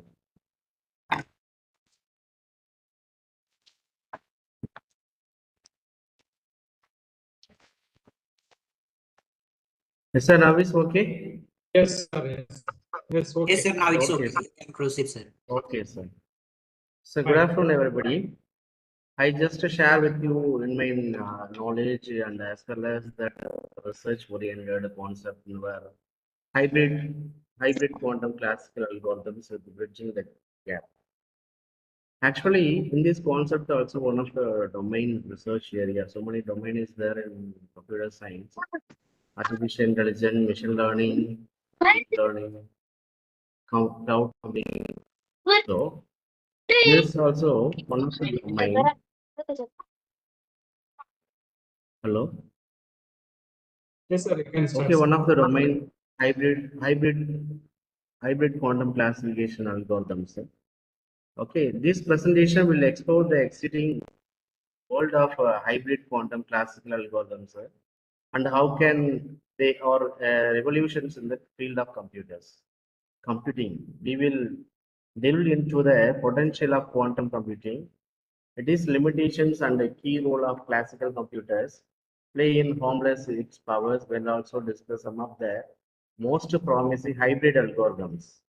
VQE, then QA, OA, these also using for these algorithms. I used to implemented the mobile ad networks. Future slide I will discuss with you. Here, some basic knowledge about that quantum computing. Quantum computing utilizes the principles of quantum mechanisms to perform the computation. It leverages that phenomena like superposition and entanglement to the represent the manipulate the information novel ways. Quantum computers also used to implement it to the in our point of view mobile attack networks. Okay, these mobile attack networks also using for the transmission of packets to sender to receivers. Base of the networks just find out that shortest path of senders to receivers. In this point of view, we'll go to using for this quantum computing algorithms. Here are also some limitation of quantum computers: limited scalability, error prone, and high development cost. Limited scalability, it is also using for that the computer have a limited quantum bits, restricted the computation power. Error prone, quantum systems are highly sensitive to environment noise errors occurs frequently. There is robotic error corrections it is used to rectify the problems. High development cost, research oriented development of there is quantum computers. They'll be going to using for that hardware and softwares also. They'll high cost compared to that others. The role of classical computers, excellent data processing, memory management, and algorithm control. They are essential for managing the interpreting the output of quantum computers, as well as handling the complex pre-processing and the pre-post processing tasks. Hybrid quantum classical approaches levels the strength of both type of computers. One is for classical computers can handle the task efficiently, while the quantum computers can tackle the specific problems with greater speed and efficiency. A hybrid quantum classical approaches, they'll be classified in 4 classifications. First one is for quantum algorithms, second one is quantum computer, third one is classical control, fourth one is classical data processing. Quantum algorithm also used for some few algorithms. Quantum computers performing the specific quantum operations. Classical control, they're managing the overall flow of the works to the entire process, interact with the quantum computers. Classical data processing, handle the data preparation, post processing, decision of the machines. This is one type of algorithms, VQE, variational quantum agent solvers. This is also mainly using for this algorithm to utilize the variation approaches, iterations, improve the solution through the feedback from the classical computers. It is used to ground stage energy of molecules and a crucial task in quantum chemistry and material science. It is main application of VQE.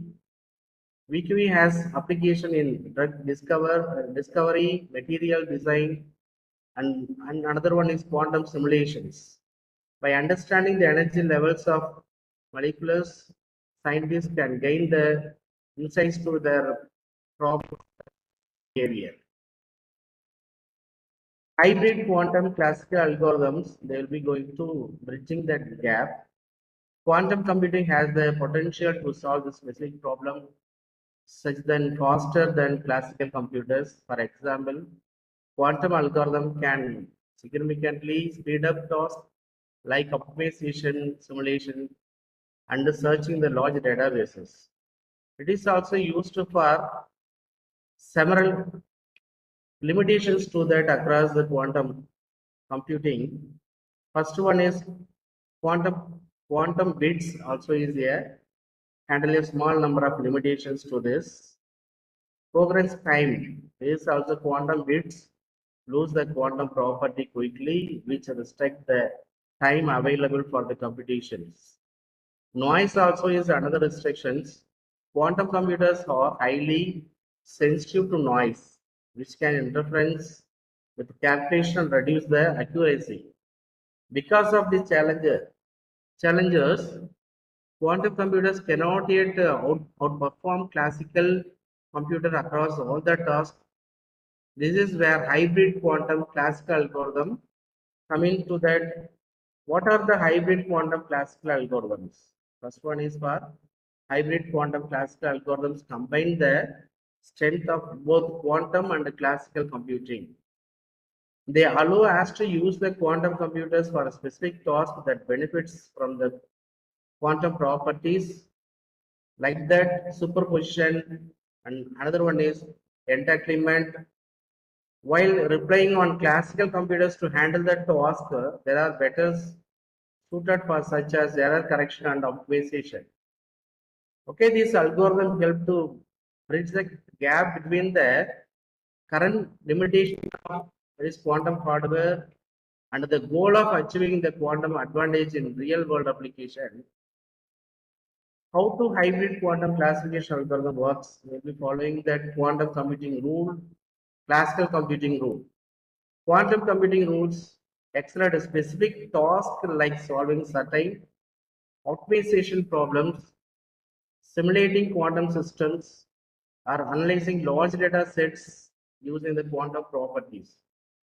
Classical computing rules, the classical computers can handle the task that quantum computers are not yet efficient at, such as performing error correction, refining solutions, and optimizing algorithm parameters.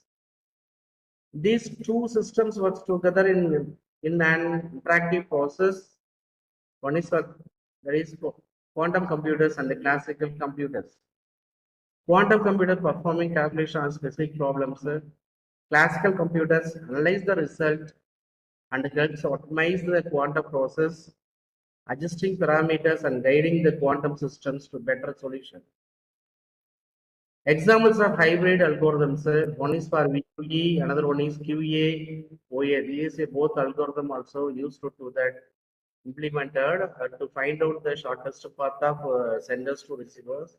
First one algorithm VQE used in quantum chemistry to estimate the ground state energy of molecules. The quantum computer prepare trial states, while the classical computer optimize the parameter to minimize the energy. QAOA, quantum approximate optimization algorithm. This algorithm also based on that functionate max cut problems. This solves the optimization problem. This is one of the optimization problems. The example of finding the best solution for a max cut problems.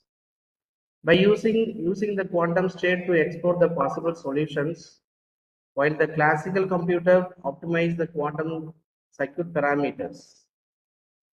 Why hybrid quantum classical algorithm to be used to that maximum efficiency, error mitigations, practical scalability. Maximize efficiency, quantum computers can offer speed up for certain tasks, but classical computer can handle many other tasks more efficiently. By combining both hybrid algorithm, make it possible to solve the problems that would be a difficulty for either system alone. Error mitigations.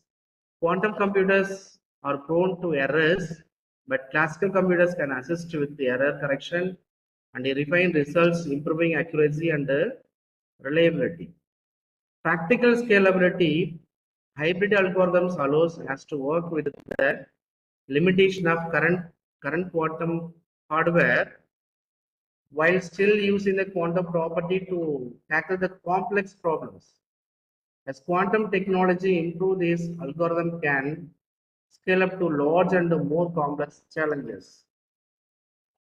Challenges and the future quantum hardware development. Quantum computing is still in its early stages, and scaling up quantum computers to handle the large, more complex tasks in a major challenges.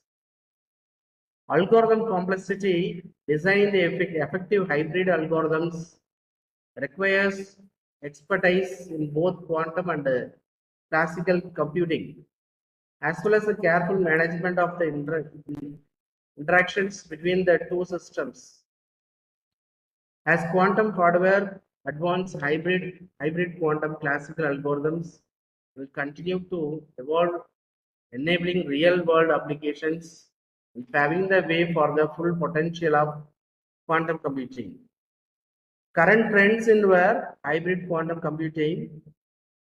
Hybrid quantum computing is an area of active research development also is going on that, where quantum and classical computing work together to leverage the advantages of both systems. As quantum hardware is still in the early stages, hybrid approaches are being used to bridge the gap and unlock the potential of quantum computing. Below are some key trends in hybrid quantum computing today. Quantum machine learning, quantum neural networks. Quantum machine learning, hybrid quantum classical algorithm are increasingly being used in machine learning applications. Quantum circuits are used for future extractions or creating models, while classical systems handle tasks like optimizations, training, and back propagation. Quantum neural networks, researchers are integrating quantum layers to the classical neural networks. These quantum layers can extract features for performing optimization tasks, potentially leading to faster or more efficient learning models, especially for large database sets. Focus on various VQE algorithms. It is mostly widely used for hybrid algorithms VQE than QAOA. These both algorithms also used for that hybrid algorithms. These algorithms use quantum circuits to explore solutions and classical optimizers to adjust the circuit's parameters.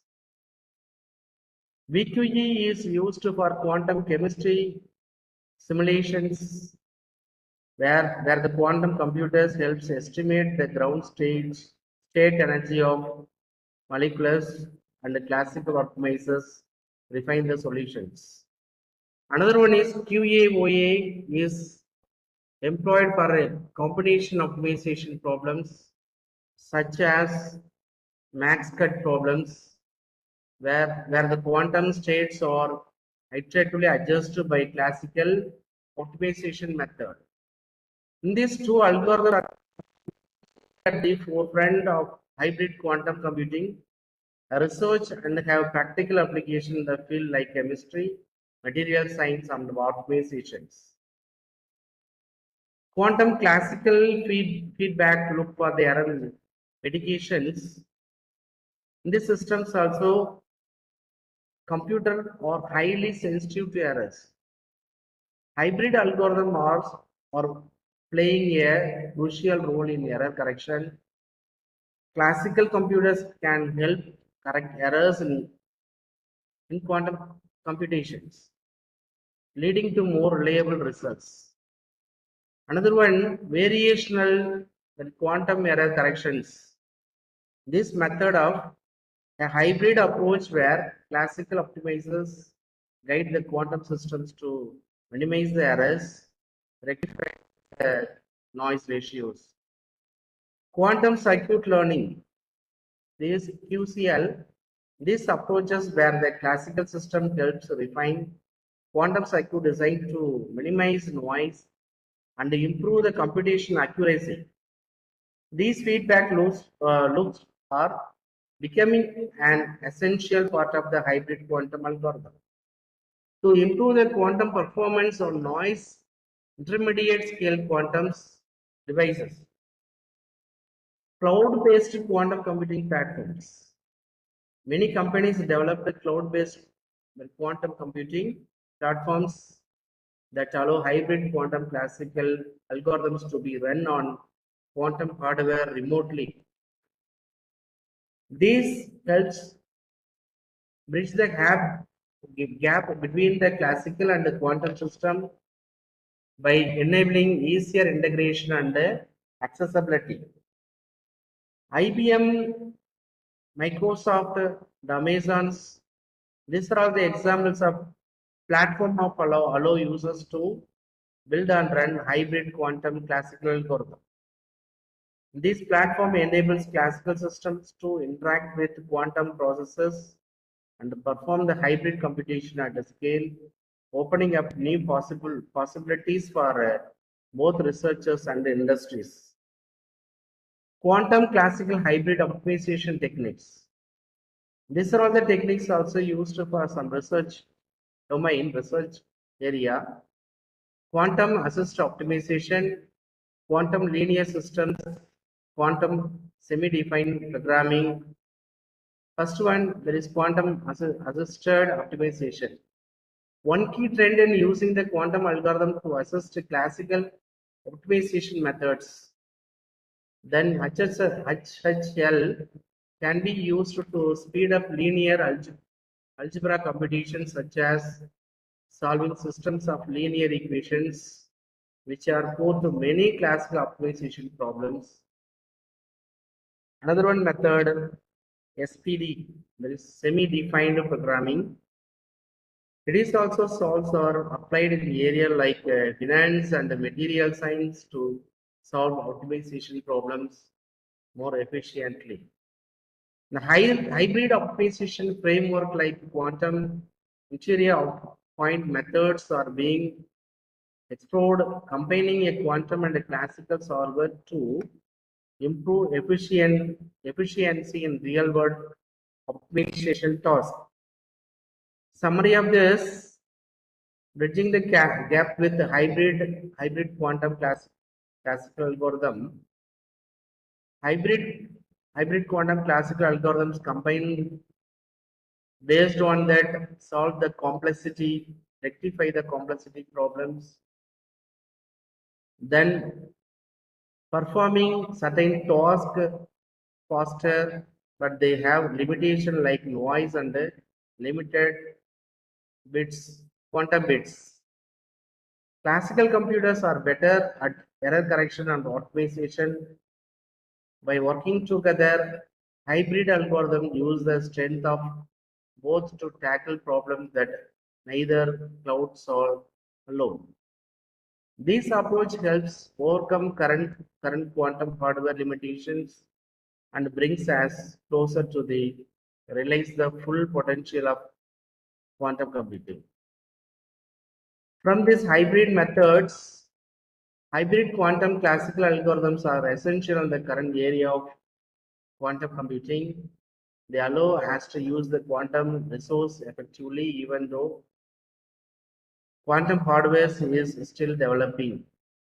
By combining the strength of both quantum and classical computing, these algorithms enable to solve complex problems across the field like optimization, chemistry, and machine learning, while overcoming the limitations of today's quantum systems.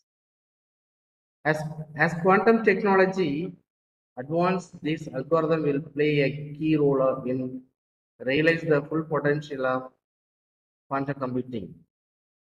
Okay, in this hybrid algorithm used to implemented in ATAL networks, they will be used for some research point of view, find out the shortest path as well as based on this topic I just implemented in ATAL networks. This study addressed the optimizations of on-demand routing protocol for quantum wireless ATAL networks. The study improved the routes, discover the protocol by processing the reserve synchronizations method, which means after the route request completed, the quantum channel establishment process can be carried out simultaneously with the route replay the process. This method is better than the general method, which build the corresponding quantum channels after the forward path establishment, reduce the some parameters. First one is for time, the number of messages for the quantum channel established, that is utility, thus improving the efficiency.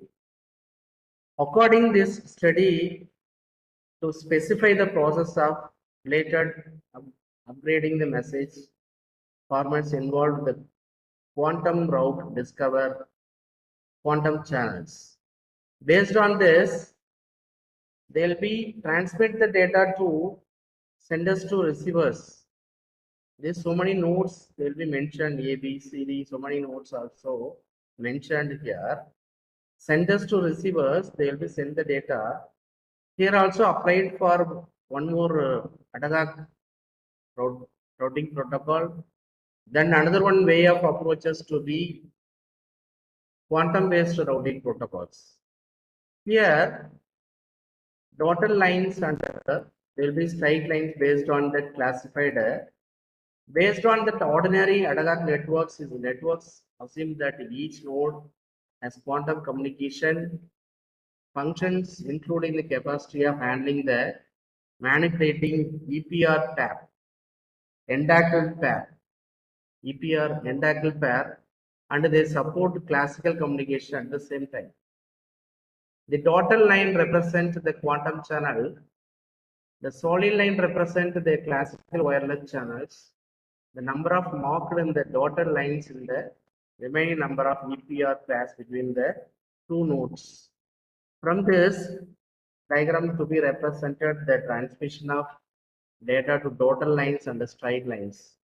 Dotted lines also quantum based algorithms, straight lines also using for ATAL based on the protocols. Okay, here in this hybrid quantum based algorithms also used to implemented in wireless ATAL networks, applied in these technologies to be find out improve some more parameters. There is one is for throughput, then another one is fairness and minimize the delay. In these three parameters also improve that in my corresponding the network model. Okay, here first of all, basic mobile ATAL networks, these also that low development cost and the more flexible networks access that.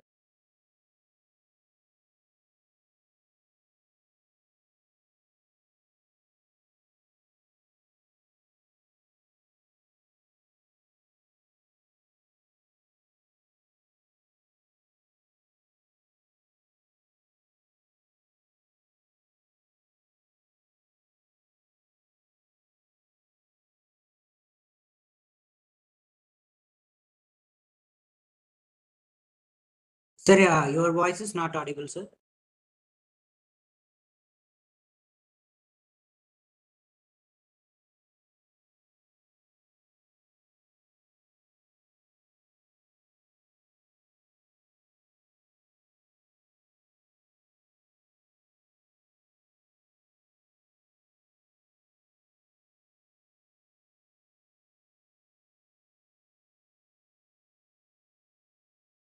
Sir, sorry for the interrupt. So your voice is not.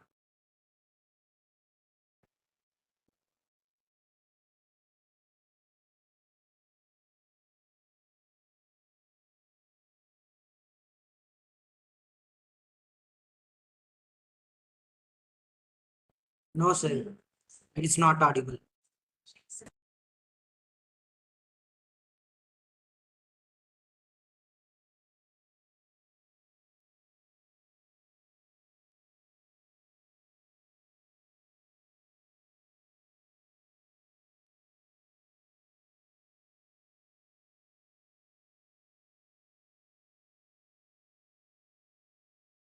No, sir. It's not audible.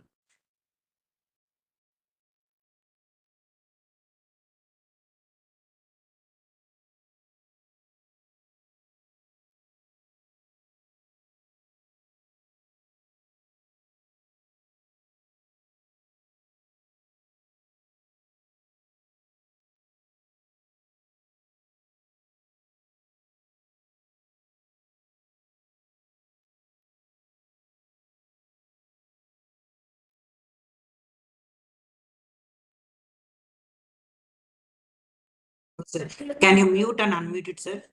Once again.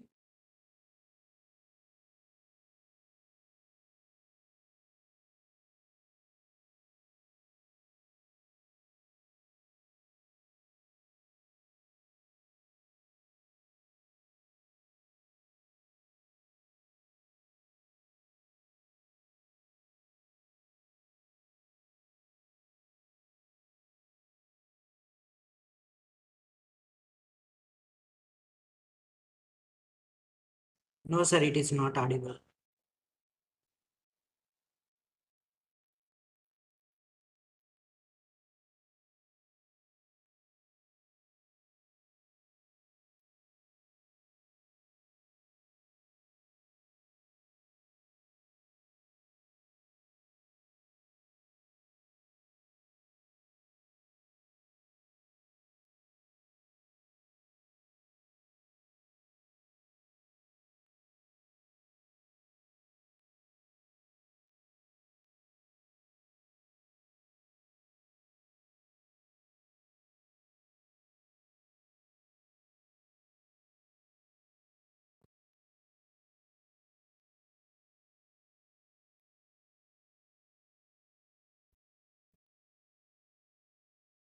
Okay, sir.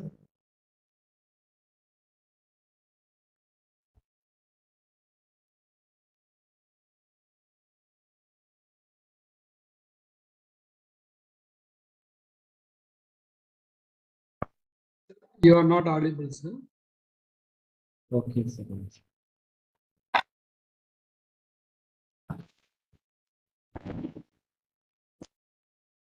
Sir?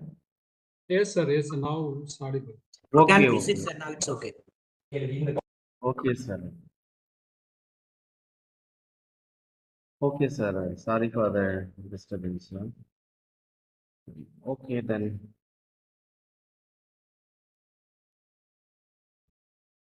Okay. Mobile Hadagat networks, they will be going to application wise using for academic military networks, then hospitals and so many areas also used for this type of networks. In present situation, artificial intelligence, that mobile data networks, machine learning, there is also present trend of real-time applications. Okay, everybody is know about that application of these things. Okay, I will go to the concept of this here, three nodes mentioned here. They will be going to broadcast the nodes, node 1, 2, 3. Already mentioned a node means some device, maybe mobile, laptop, and whatever things using the electronic equipment with the wireless connections. Okay, how to the broadcast the nodes? Here also three nodes is mentioned here. They'll be going to that broadcast the nodes. Broadcast means you will go to find out that which one is nearest antennas, receivers. There will be handoff. More techniques is there. They will be find out that who is that nearby senders, nearby nodes, nearby devices. The futures of mobile data networks, there will be mobile data networks also dynamically changing the network's topology. Since all the nodes are freely moving anywhere in the networks, mobile terminals is a self-directed nodes and it can behave both as a host and their routers. Mobile data networks, the resource are limited. Since optimizing all operations may be reduce the energy consumption and bandwidth constraint. These networks are essential attached by physical security threats. In these networks, a number of intermediate nodes whose functions to be pass on information from one point to another by multiple hop, single hop, multi hop system is there. Those there based on the communications to be interact with the two end of the nodes. Due to the mobility of nodes, scale of attack network is changing all the time, since the scalability is a major issue. Here also so many issues is there in the field. They will be rectify that some pollutions, okay, conjunctions, pollutions, sometimes packet loss, delay, and some more issues is there. Almost so many research supervisors, researchers almost rectify the problems. Then nowadays mobile data networks also they'll be connected with some machine learning and IoT devices. That kind of research only is going on that. Here, some other features, bit error rate of wireless connections is generally high, since several sessions can share a single end-to-end path. The path between any pair of users can pass through multiple wireless link, and the link themselves can be heterogeneous methods. Mostly the mobile nodes have minimum CPU capacity, limited memory size, and low power storage. Hence, the optimized algorithms and mechanisms for implementing the computation and communication operations are required by these networks. These mobile data networks are of great interest to the many of today's wireless application. Really mentioned one more tables. I think where everybody's know about that application of mobile attack networks. That's why I will go to that concept wise. Okay. Then issues of management, the preliminary challenges is there in building a mobile attack networks is equipping each device to continuously maintain the information required to properly route traffic. A host is not allowed an end system, and it can also act as an intermediate systems. Limited power capacity, limited wireless bandwidth, and the presence of varying channel quality are the major issues in mobile data networks. Limited power capacity, limited wireless bandwidth, and the presence of varying that's more issues in the mobile data networks. There is quality of service also is sometimes issues. Hidden terminal and exposed terminal problems also is there. Some more issues. Uh, there will be route changes due to the mobility. Hence, it is this dynamic nature of network topology result in frequent path breaks. That is a link capacity breaks of the both nodes and many nodes together. MAC protocol in mobile data networks. MAC is a major role in mobile data networks. Collision can be quickly to be detected during the transmission of wireless networks, such as the collision detection techniques such as Ethernet. The major drawbacks, the collisions. That is in my research problems to be used in this work. Collisions transmit the data to receivers. Sometimes they will be pollute the data. Okay, for the situations how to use for that quantum algorithm, then how to use for some relevant to the routing protocol, rectify that pollutions. That is my point of view. On my research scholar, they will be finished in this work based on that concept. We'll go to explain the concept only. Okay, MAC MAC protocol. Here also using for BCF. Then requirements of MAC protocol: energy efficiency, collision avoidance, scalability and adaptivity, latency, fairness, throughput, bandwidth utilizations.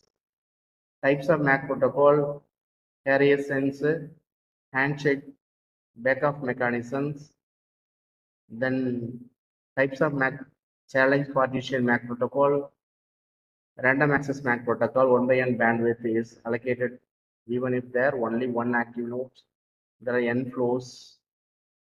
Here also using for channel partitions MAC protocol, TDMA, FDMA, CDMA. But from this work is implemented to based on that TDMA technology, MAC protocol and TDMA technologies, AODV routing protocol, along with the quantum computing hybrid algorithms. TDMA algorithms, each user is allowed to transmit only within a specified time intervals for time slots. Different users transmit in different time slots. When the user transmit, they occur the whole frequency bandwidth of separation of the nodes. The frame is divided into time slots, and each user is assigned a time slots in which to transmit its informations. FDMA is another one technology, but in my work I'm only used for TDMA. Then some more challenges of MAC protocols: bandwidth, frequency, and overhead. Another one is quality of service synchronizations. Bandwidth efficiency and overhead. The communication channel has limited radio spectrum and bandwidth. The quality of service supported, the MANET is undergo frequency topology challenge changes, provides the quality of service support for every data sections in a challenging task. Synchronizations, network synchronizations among nodes and bandwidth reservation has to be delivered. Some more challenges among that MAC protocol: error-prone shared broadcast channel, distributed nature or lack of central coordination. First one, error-prone shared broadcast channels, the broadcast nature of transmission. Collisions may occur. MAC protocol should grind the channel access to the nodes in which a manner that collisions are reduced. And distributed nature or lack of central coordination, the nodes move continuously. Therefore, it must be scheduled in a distributed manner or gaining access to the channel by changing the control information. Here also used for scheduling algorithms.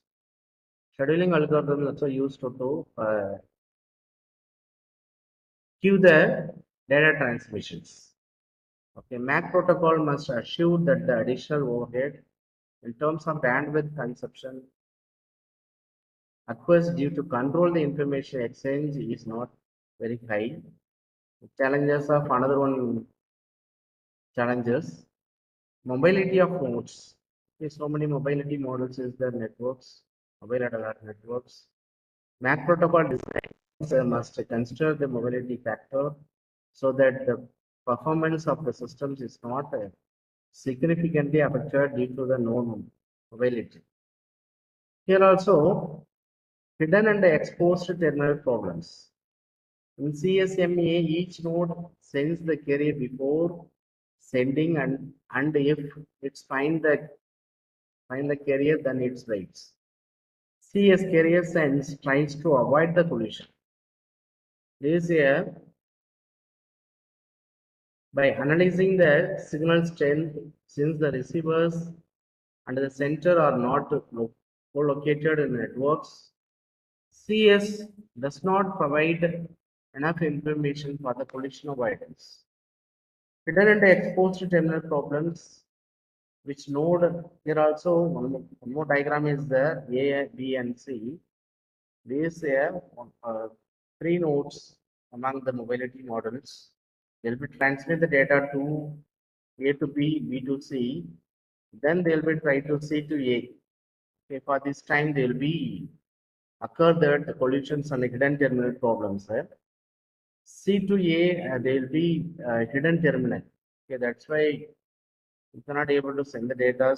That's why they'll be find out that hidden terminal problems. Okay, that is collision avoidance. How to avoid the collisions? Collision occurs due to the non-zero propagation delay. Without the collision detection techniques, nodes continuous to transmit over through the collision has taken the place. It results in a complete wastage of channel capacity when the propagation delay is large. That is a probability of collision is high. In CSMA CD technology used to do that, collision is detected during the transmissions.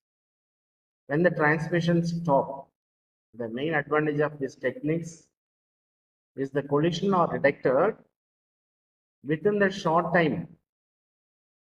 After that, collision transmission is aborted and then challenge waste is reduced. Wastages is reduced. Collision avoidance, some more ideas. The radio used in wireless mobile nodes is half duplex.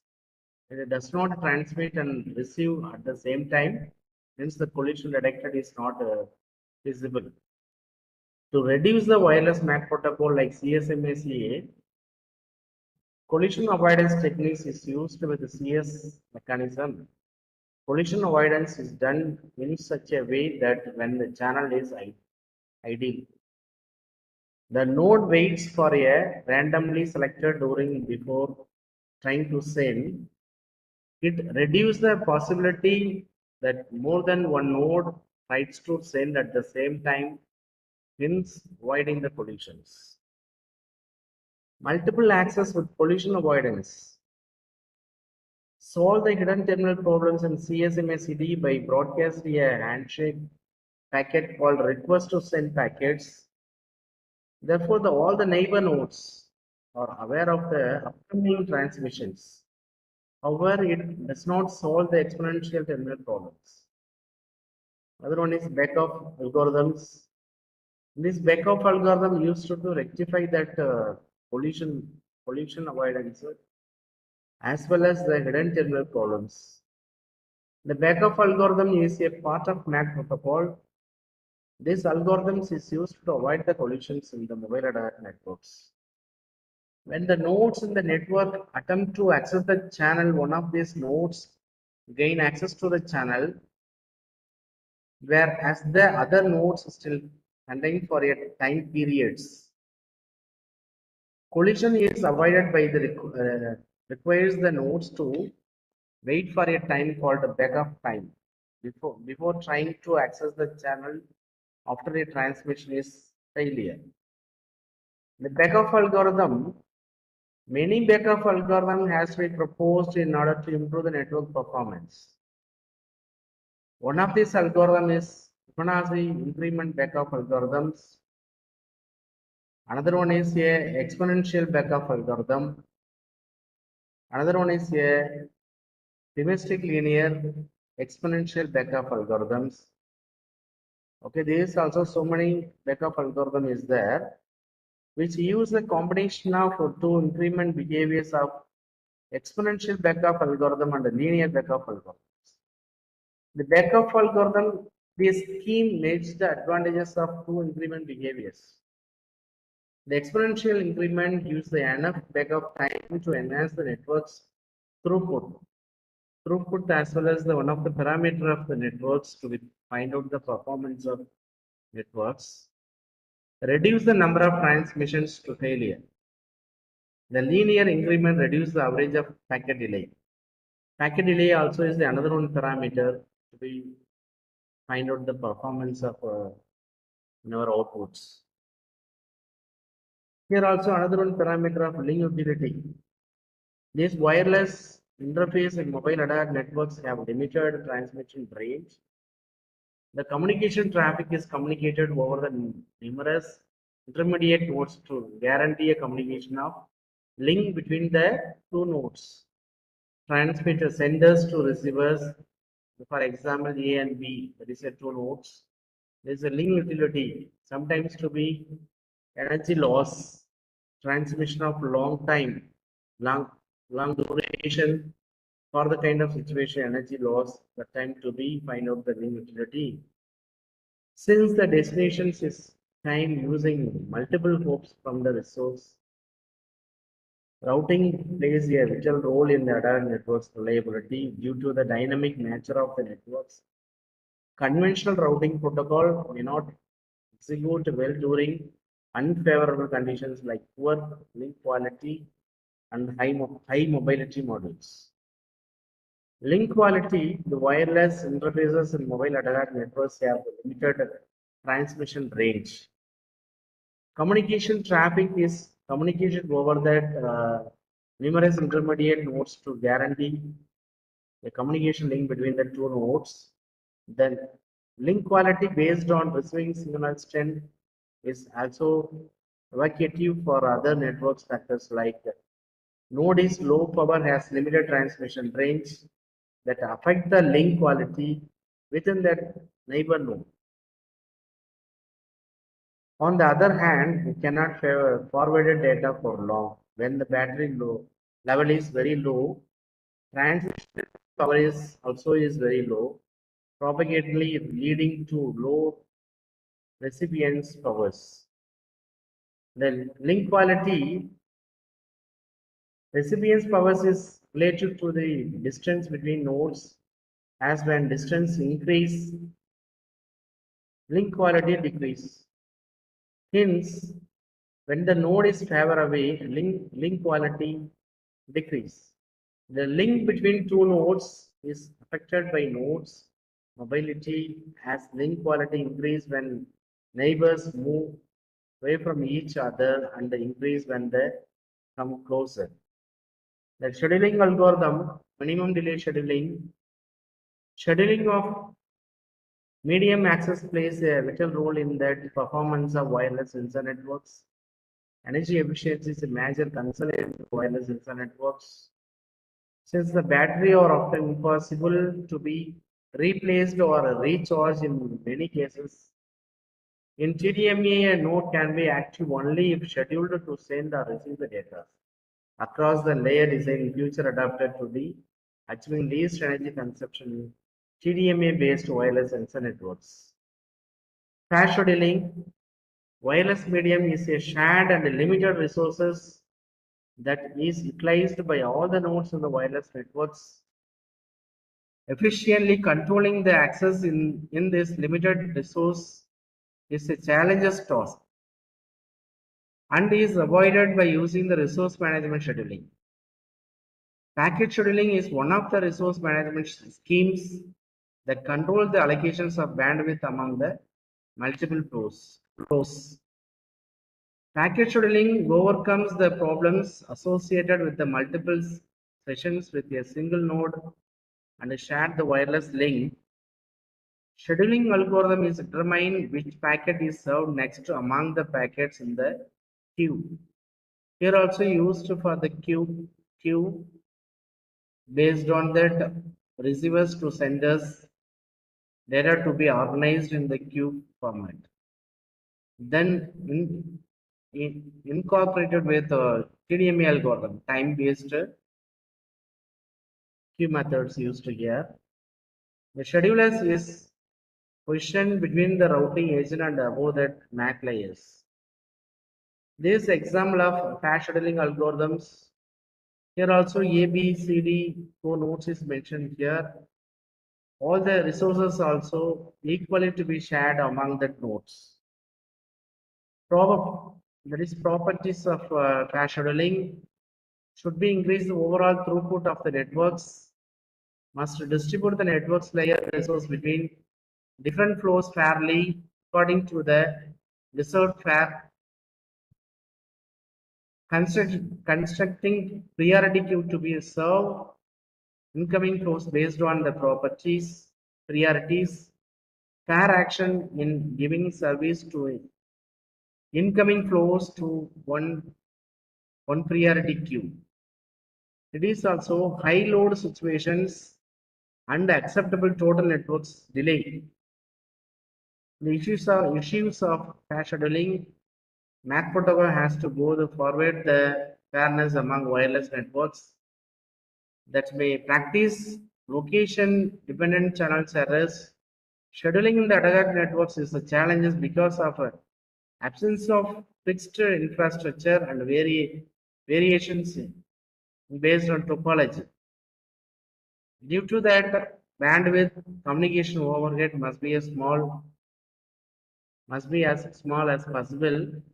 The fairness scheduling is frequently affected by three factors. One is for capture, another one is hidden terminal problems, third one is increased EIFS problems. Resource allocations. Mobile ATAL networks ineffective resource allocation may lead to heavy loss for the service provider. It results in insufficient usability. Proper resource allocation techniques are needed to improve the automating the quality of service in management. For the ATAL networks managed applications, this process is required for the real-time flows with the admissions control matched with the network's characteristics. Then reservations can avoid the congestion occurrence. TDMA-based slot allocations, it is an access methods to be used to make sure that conflict-free transmissions under any traffic flow. In these approaches, time is slotted and the slots are grouped as frames. These time slots are assigned to mobile nodes orthogonally, hence providing congestion-free medium access. Quality of service guarantees like bandwidth reservations, flow control, and fairness are provided by scheduling slots. However, it has several disadvantages like higher end to end delay to shortest short, delay for short, lower throughput and synchronizations. Okay, target of this from this work to be improve the designs, the power optimizing with throughput to improving the adaptive CSMA MAC protocol. Second one is link utility based to improve the backup cooperation cooperative MAC protocol for MANET. Third one is to be link utility based, improve the backup cooperative MAC protocol with minimum delay scheduling in MANET. Then fourth one is based on the improve the backup cooperative MAC protocol with the fairness.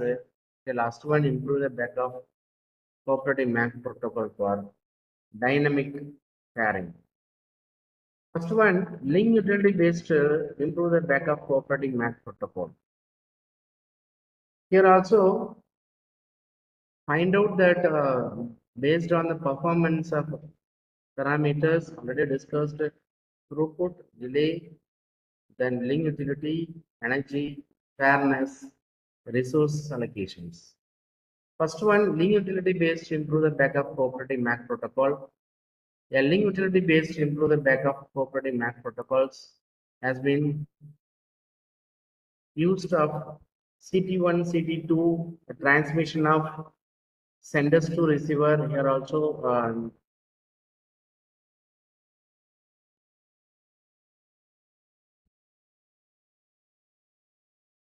when a resource deserves to transmit the data to the destination, it first forward to RTS packet by receiving RTS packet, then destination forward back CTS packets to the resource. The neighboring nodes that receives CTS and RTS packet become partners and relay nodes of the resource. Cooperative transmission path. Nodes are transmitted in the direct transmission path. Future it include two-level cooperative transmission path, namely CT1 and CT2. Each node measure its own link utility, which is given in later section. Among the nodes can be partner and relay nodes to be a particular nodes. Partner and relay nodes are nodes that surround the nodes. Will be mentioned I and overhead the activities of relay and partner nodes are different, where partner nodes contains the copy of data packets and it belongs to the CT1. And the relay nodes do not contain any copy of data and it belongs to CT2. When the partner and the relay nodes has more utility value, the nodes is the transmissions. Then the data transmission, say the CT1, CT2 during the multi-hop transmission of data, when the nodes along the path are in different transmission range, then cooperative transmission path is triggered. Utility value of nodes along the transmission is known as utility value of UT. Similarly, utility value of nodes along with CT1, CT2 is known as utility value of UT. Then CT1 and CT2 respectively. Initially, nodes transmit data along the transmission of and the utility value of CT1, CT2 exceeds the utility value of nodes transmissions. Then either CT1 or CT2 is executed. The utility value of nodes is checked at each node. The following that algorithm also used for this. Okay, in these algorithms, based on that transmission of nodes, just to find out that link utility between the nodes. Okay, we following the network algorithms, source this transmission of data packets to be destination mentioned, source is mentioned, destination is D. This choose that shortest path using shortest path routing algorithm. Okay, in these algorithms, will be added with hybrid quantum algorithms also utilized to improve that shortest path to the transmitter to receivers. It can be observed in the diagrams. Here also one more diagram is there. Yes, transmission of node S, AC, MND is also a flow of diagram. From the diagram also, based on that, the transmission of path in SAC and MNAD, the selected cooperative path is marked to the diagrams. illustrated to the use the two cooperative transmission path. One is from the A to node M, and other is from the node M to node D. Here also example of cooperative transmission multiple networks. Here also so many nodes is mentioned here created. Okay, in this all the simulated of network simulator too. In this concept, everything is implemented in network simulators based on the simulators too created for this type of nodes, then transmitting the senders to receivers. Based on that, shortest path we'll be using ODB algorithms and the quantum based algorithms used to find out the shortest path, then improve the quality of transmissions to the between the two nodes. Link quality to the once a source deserves to transmit data to the destination T, it send a request to send frame and initiates the transmissions. RTS frame that is used here in the enhanced RTS of IEEE 802.11. This MAC protocols platform also used to transmission of packets. These enhanced RTS packets include the value of length of data packets. Okay, these from these algorithms and steps also following to improve the quality of service. Here also estimated of link utility. This for the T or PLL. This also time, transmission time, rate, power, link lifetime, and the bandwidth. There is also some parameters. Okay, utility equations. C also is here. Cost of the functions to find out that estimation of link utility to the between the each and every nodes. Improve the backup algorithms. For assigning backup timer for nodes that receives RTS and CTS packets.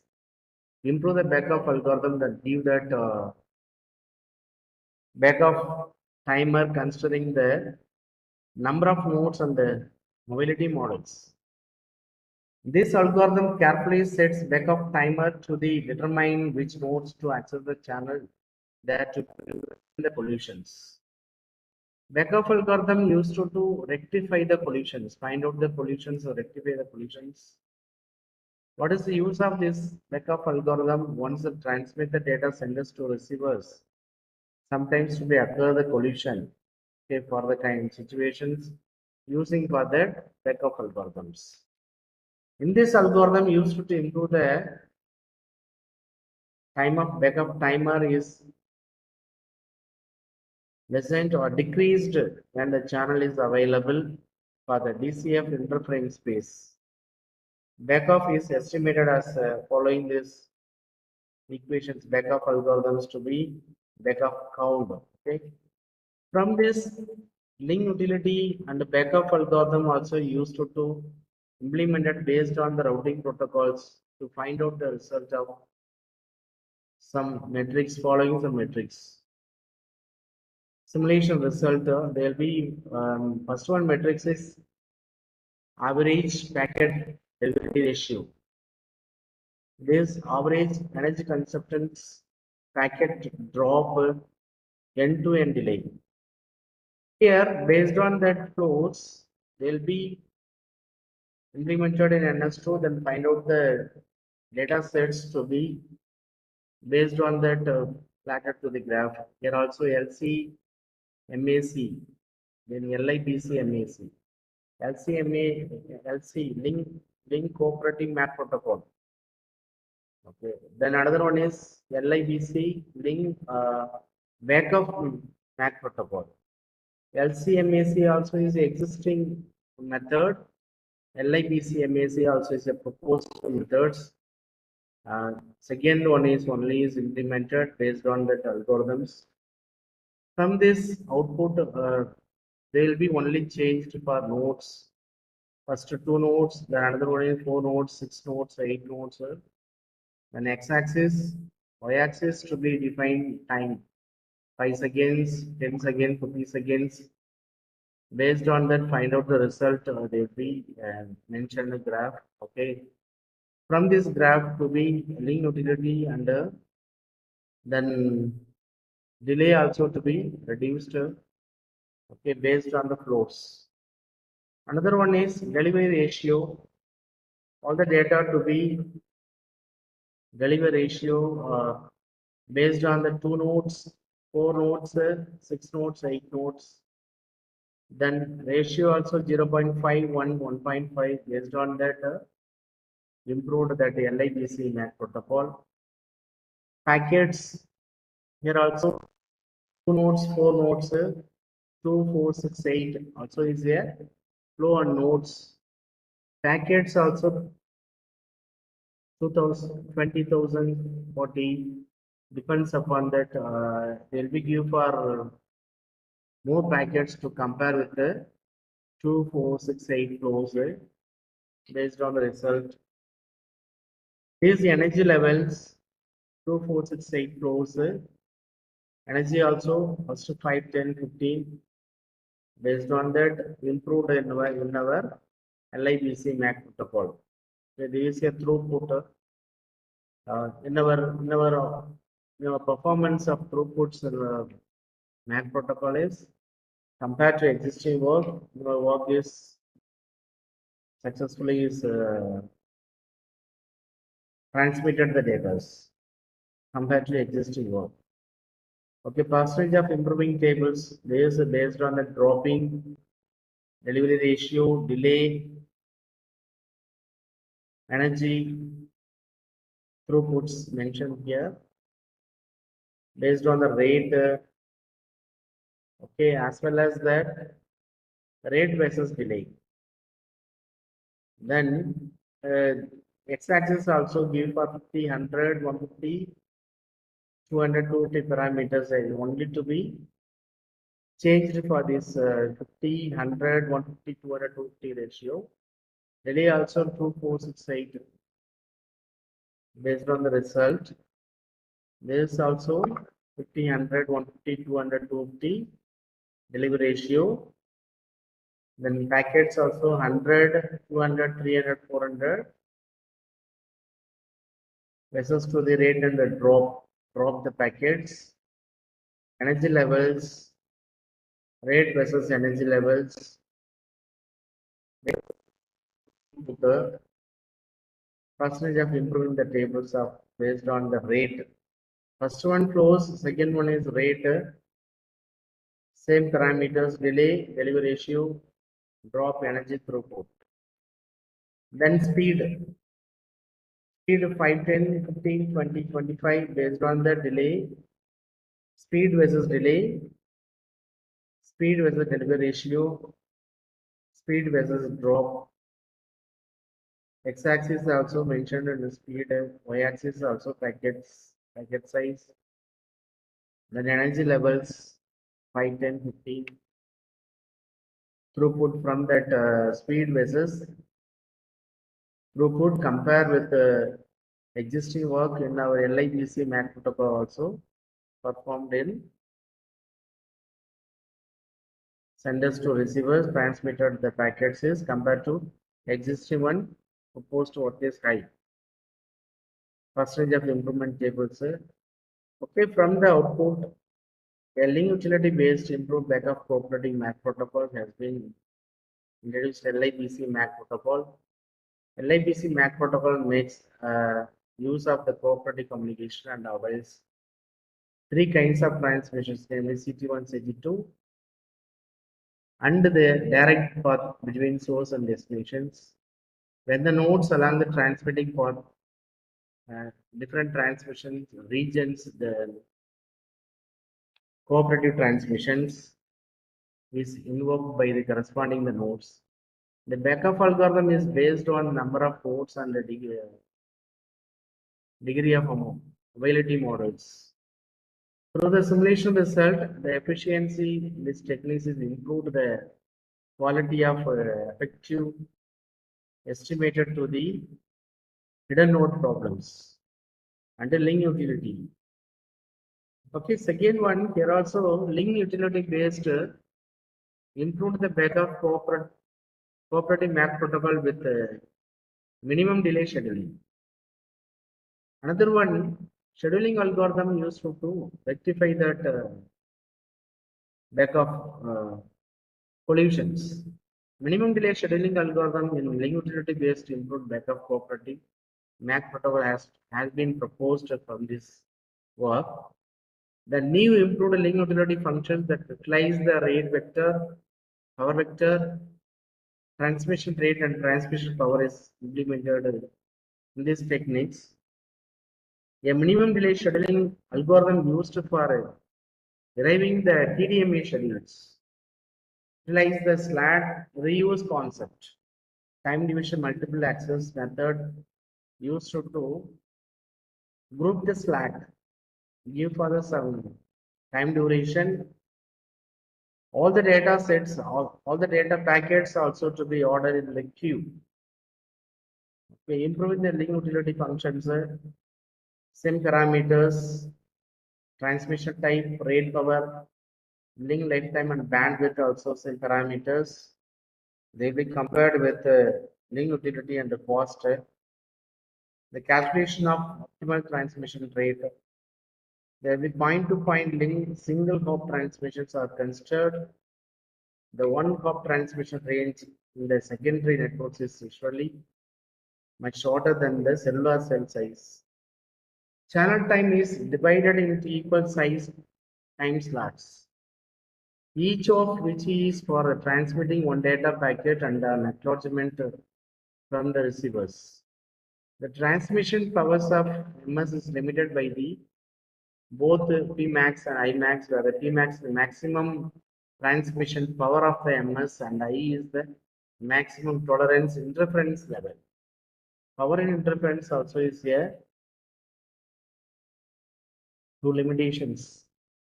The calculation of optimal transmissions, transmitter I, receivers I, used to respectively to the present the transmitter and receivers of link I.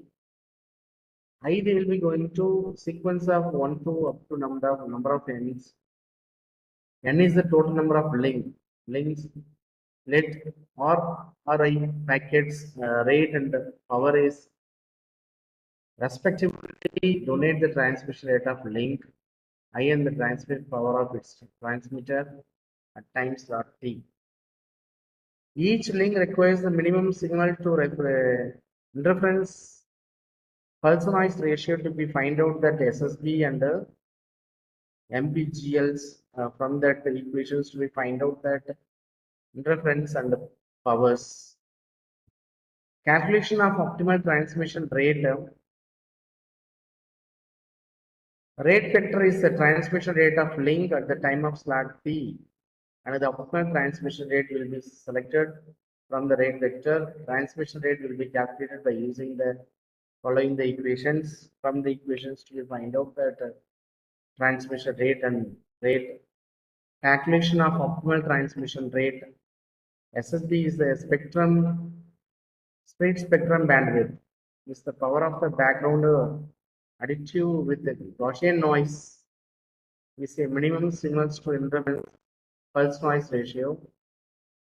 This based on that you will go to find out that rate vector, transmission of rate vectors, then calculation of optimal transmissions power, piece power, the new improved link utility functions to be defined, link utility, then transmission type, rate, power, link utility bandwidth, they'll be compared with that utility and the cost, find out that calculation of optimal transmission power, then minimum delay scheduling algorithm also used to derive a relationship between the delay incurred by the data packets of the each backbone network's node. TDMA frame length of M so that reduce the frame length through the SLAT reuse. Delay is minimized. With the TDMA MAC adapted, the nodal delay can be approximated by the time interval between the input time slots where the data are read and the output time slots from which the data are read out. Okay, from this data packets received at a node in stack M1, M2 belongs to the ratio range of 100 M. Relay out in slack 2. Experimental relay data packets at this node is to be minimum delay scheduling algorithm also used to find out that frame length, TDMA frame length to be reduce the nodal delay. This is the algorithm for minimum delay schedulings. The conflict-free scheduling with the frame length of M. Following these steps also used to implement it to the NS2 simulator, then find out that result. After deriving M, which is the maximum slat ID being to assign the algorithms, following these algorithms based on that, find out in our second LIBC MDS methods. Here also compared with the previous work, following some metrics used to identify this work is performance is good or not. That parameter is average packet delivery ratio, average energy consumptions, packet drop, end-to-end delay, received bandwidth. Okay, in these parameters also used to identify that existing work is compared to existing works, proposed work is level is high or not. Then based on that flows, similarly 2468 there is a flow range. Delay also 0.51, 1.52, 2.5. There is a delay. Existing work TDMA is a existing work. Already time division multiple access technique is there. Based on that technique transmitted the data. Okay, that content, the data to be compared with MDS. LIBC MDS also is supposed to work is compared with the TDMA. In our LIBC MDS also is better compared with TDMA. Flows versus delay, then flows versus flows versus delivery ratio, flows versus energy, rate versus delay, rate versus delivery ratio, rate versus energy. From this work, the conclusion of this work, they'll be rectified that minimum delay scheduling algorithms. Link utility based to improve the backup cooperative MAC protocol has been proposed. Finally, the minimized delay scheduling algorithm used to derive the TDMA schedules. Utilize the slat reuse concept to achieving the minimum TDMA frame length. Here used for TDMA algorithm, then utilize the slat reuse concept. This technique is used to derive a relationship between the delay, then data packet, TDMA frame length to reduce the frame length through the slat reuse and minimize the delay. From the simulations, results show that these techniques reduce the delay considerably. Then another work is to be link utility based to improve backup cooperative MAC protocol with cache scheduling. Cache scheduling algorithms, link utility based to improve backup cooperative MAC protocol has been proposed. It is one type of the proposed work. By using this algorithm as many slats as possible to assign the network's flows. By assigning more slats, the network's utilize is increased.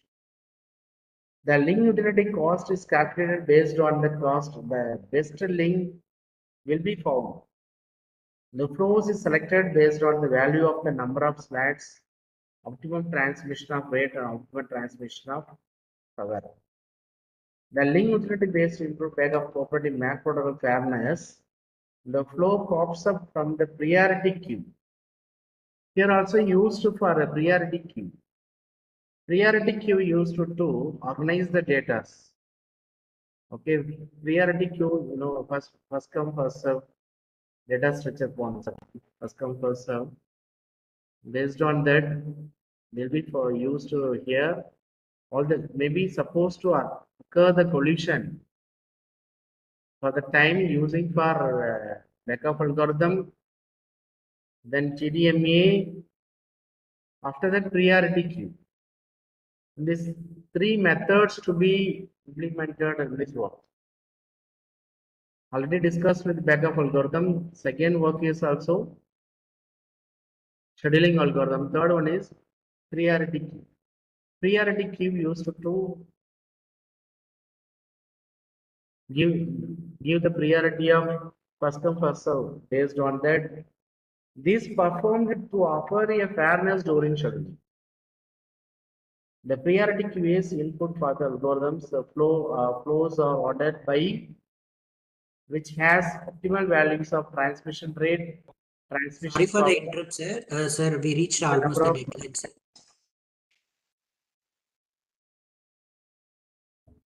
yeah.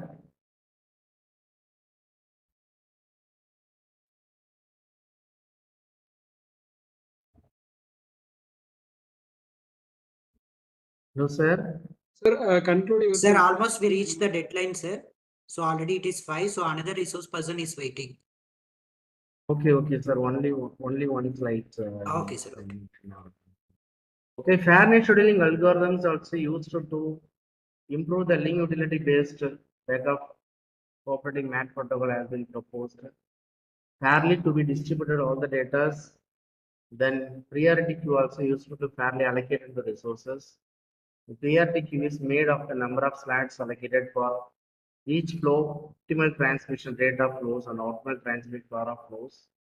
Okay, here used for the backup algorithms, then TDMA method, scheduling algorithm, resource allocations, fairness scheduling also used to encoded from this work, as well as the quantum algorithm also used to transmitted and the find out the shortest path among that nodes. Okay. Then thank you for everyone. Thank you, sir.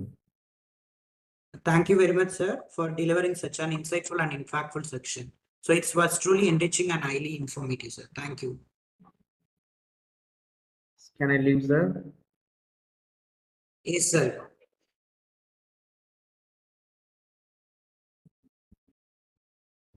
So thank you, sir. Thank you, Manigan, sir. Thank you, sir. Thank you, sir. Thank you. So dear participant, the kind attention please. So already we have discussed the assessment link will be enabled sharply by 6:30 to 7:30 p.m.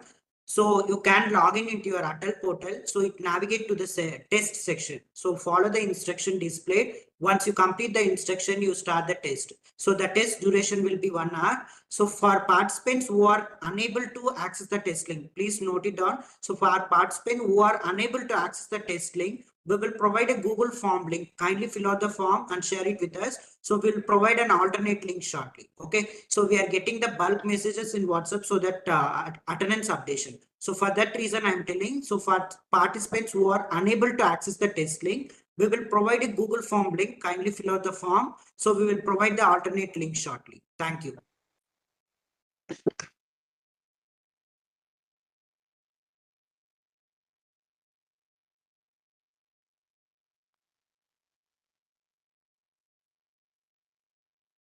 So we will move on to the next session, day 6, session 13. So it's my pleasure and privilege to extend a warm welcome to Dr. M. Vinod Kumar, Assistant Professor at RV Institute of Technology and Management, Bangalore. Dr. Vinod Kumar is a distinguished academician whose substantial contribution to research have made him a respectable figure in the field of computer science. Dr. Vinod Kumar has published 18 research papers in prestigious international journals, including SCI, Web of Science, Scopus, and UGC listed journals. His research has been presented at 15 international and 7 national conferences, further establishing his expertise and commitment to advancing knowledge. Beyond his research, Dr. Vinod Kumar has been an active contributor to the academic community. His commitment to the academic excellence was recognized with the Academic Excellence Award 2020 by the Institute of Scholars. Today, we are privileged to have Dr. Vinod Kumar as our resource person for the session on the future of quantum computing in computer science research. On behalf of everyone here, I warmly welcome you, sir.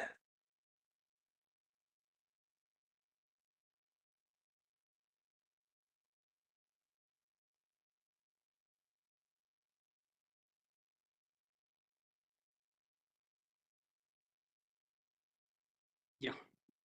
Sir, am I audible? Yes, sir, audible, sir. Yes, sir. Thank you. Thank you for nice introduction, sir.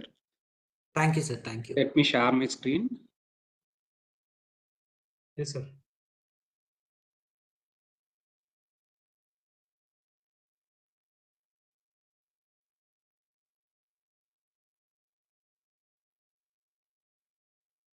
Yes, sir. Your screen is visible. Yes. Is it Yes, sir. You visible, can sir? start. Yes, sir. Yes. Can start.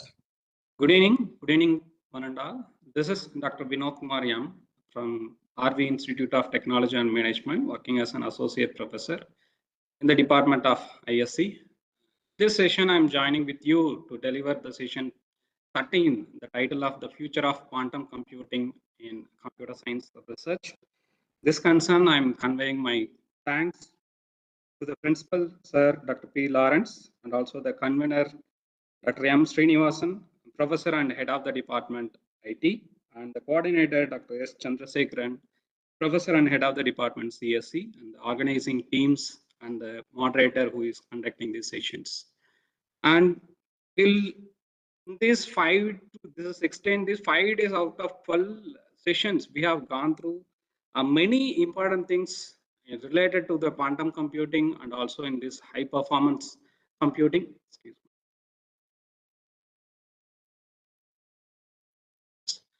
In this high performance computing, which includes, we have gone through the introduction of quantum computing, and we have gone through the quantum search algorithms by Dr. Fatima ma'am, and Shor's algorithms, quantum computing hardwares, and Biscuit about this framework, and quantum cryptographies, error corrections, and machine learning with quantum computing recently we have covered, and all those things we have done, so that at the end of this sessions, we are trying to outline some of the important research domains which is related to the quantum computing. So the learning objectives could be, is it changed?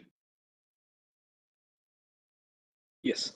So these are all the learning objectives. We have, as a traditional things, we'll start with the introduction of this quantum computing and the future of computer science research related to this quantum computing. Here we have outlined nearly 5 domains which is related to quantum computing. There are more, but due to this time constraints, we have categorized only 5, like quantum algorithms development and quantum networks and quantum distributed quantum computing and big data and information processing and quantum machine learning. So we are not going in depth in each and every domain, just we are telling about what is about and how we can do, and we can involve ourselves to do the research in this each and every domain. So let's start the sessions. So before we start, I personally have a small philosophical question related to this session or this entire FTP, I would say. So this is the question, and when we have a battle between one horse-sized duck, is there in the picture, and versus 100 duck-sized horses. So we have a battle, fight with one horse-sized duck versus 100 duck-sized horses. So with related to the ideology of this quantum computing, just think about the answer, and we will discuss, and I'll also tell my personal opinion and who will win in this battle at the end of the sessions. We'll move on to the next. So in each and every sessions, as we begin traditionally with this quantum computing, I'll also starting with the definition of quantum computing. Everything you might have here and you have a clear idea about the quantum computing, and I'll start with the person who is the reason for this quantum computations.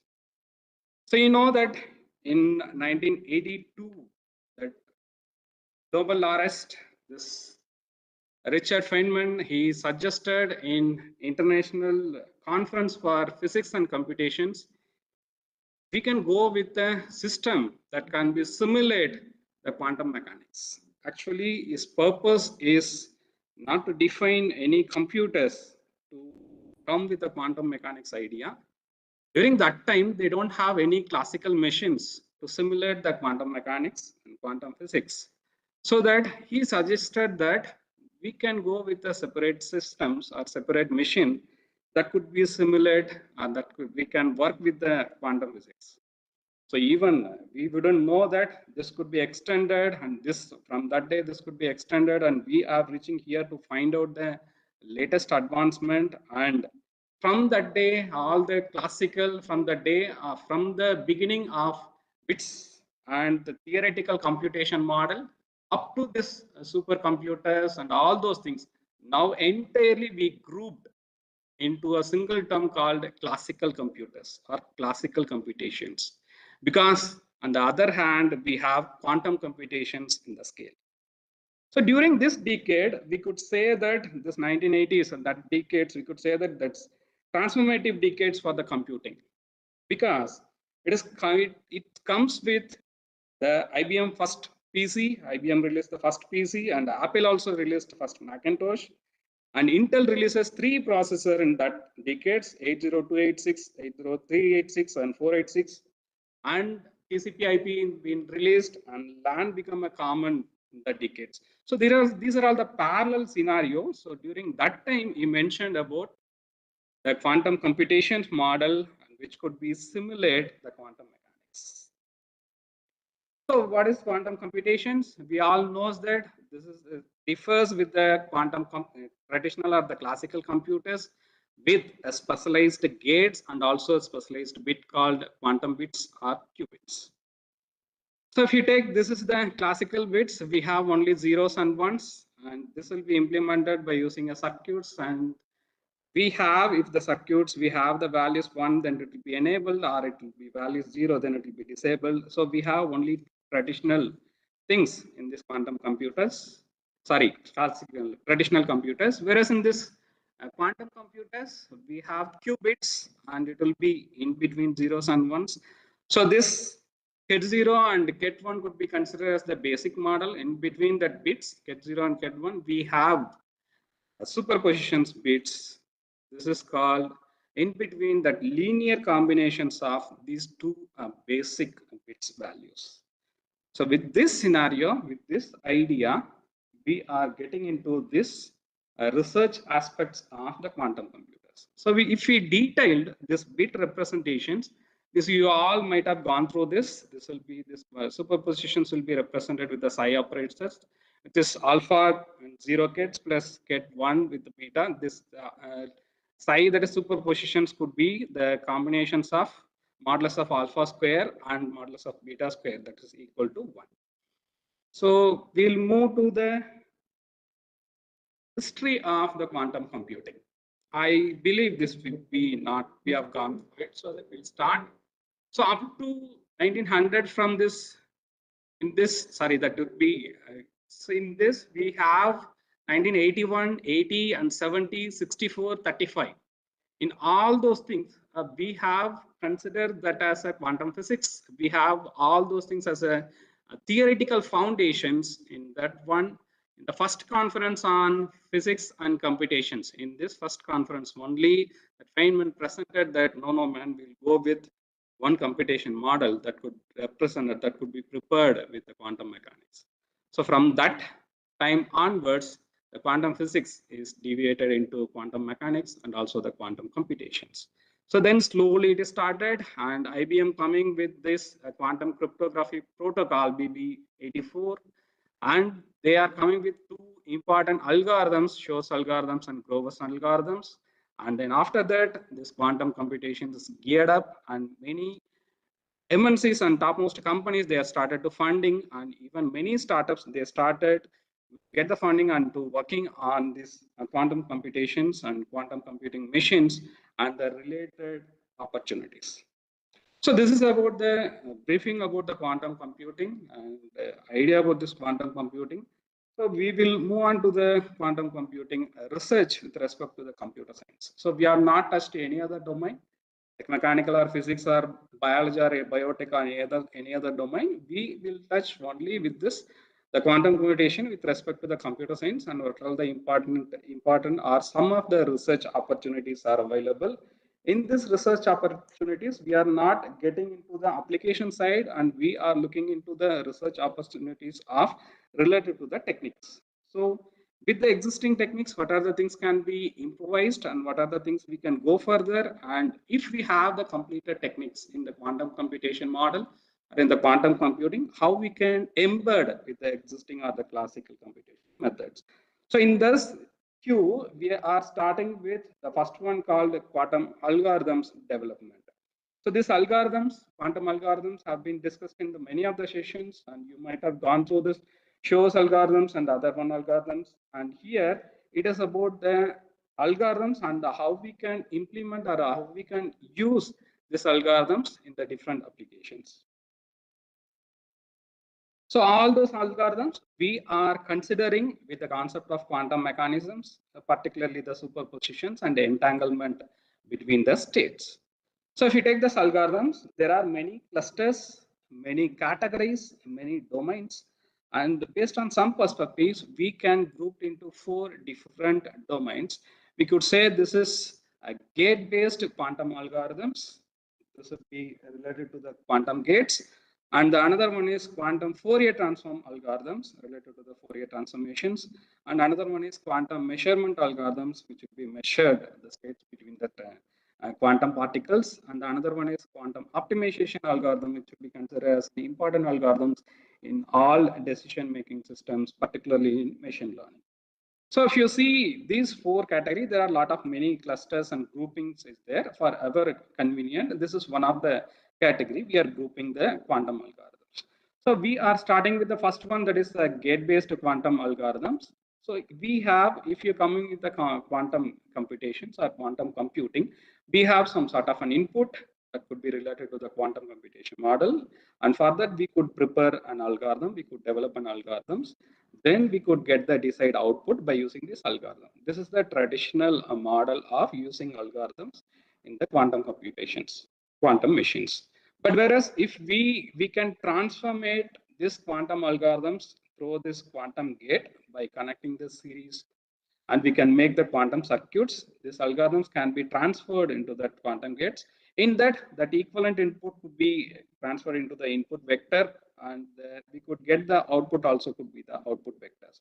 So when we are deciding and when we are designing the algorithms based on this gate-based quantum algorithms, then we have to consider these things in our mind. So the another one is Fourier transformations algorithms. This Fourier transformation algorithms, we know that it is based on the discrete Fourier transformations that could be considered or that could be identified the amplitude of quantum states. When we are taking this quantum Fourier transformations, it will, if we are developing any algorithms, if you want to speed up, due to some reasons we couldn't able to get the performance. If you want to speed up the performance, then we can, one of the choices could be this QFT algorithm basis. So we can speed up the computations by transferring an input into the quantum states. So this will be create, or this will be expand the computations in a exponential manners, so that we are getting quantum parallelisms when we are already it is in that manner only when we are implementing this quantum Fourier transforms, we can ensure the parallelisms. So this is the another category. And the third one is based on the measurements. Based on the measurements, we are developing an algorithm. So this would be considered as quantum measurement algorithms, which is used to extract the information from the quantum state. So when we are extracting the information from the quantum state, and we have to ensure the system transitions from the superposition state into a single definite state, that is from the basic state. So we have to, these algorithms requires the repeated measurements because it will disturb the basic models. So it will disturb the basic states. So this algorithms requires, it's needed the repeated measurements and subsequent processing of the measurement result to achieve our outcome.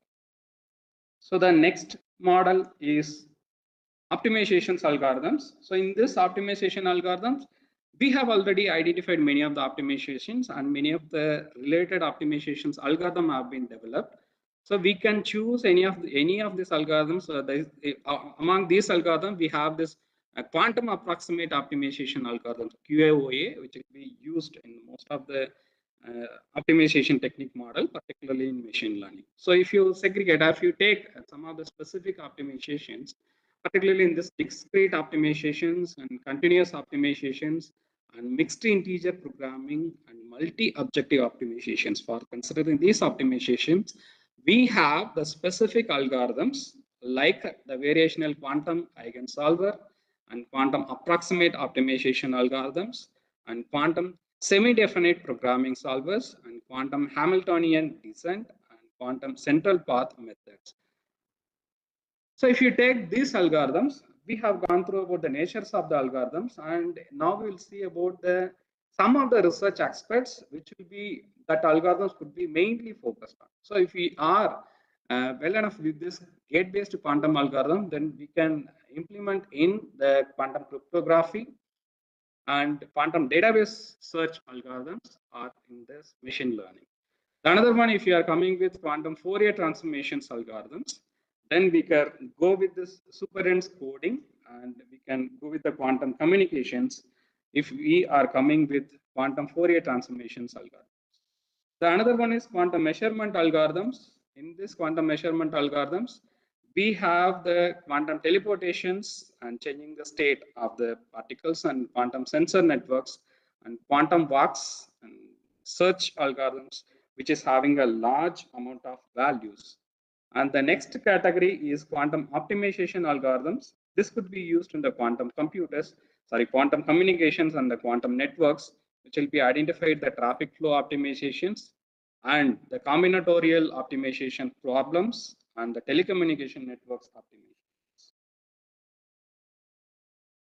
Out of this, not only with this 4 criteria, we can, based on the important algorithms, we can take the elements of each and every algorithms, and based on that one, we have some specific field in the research.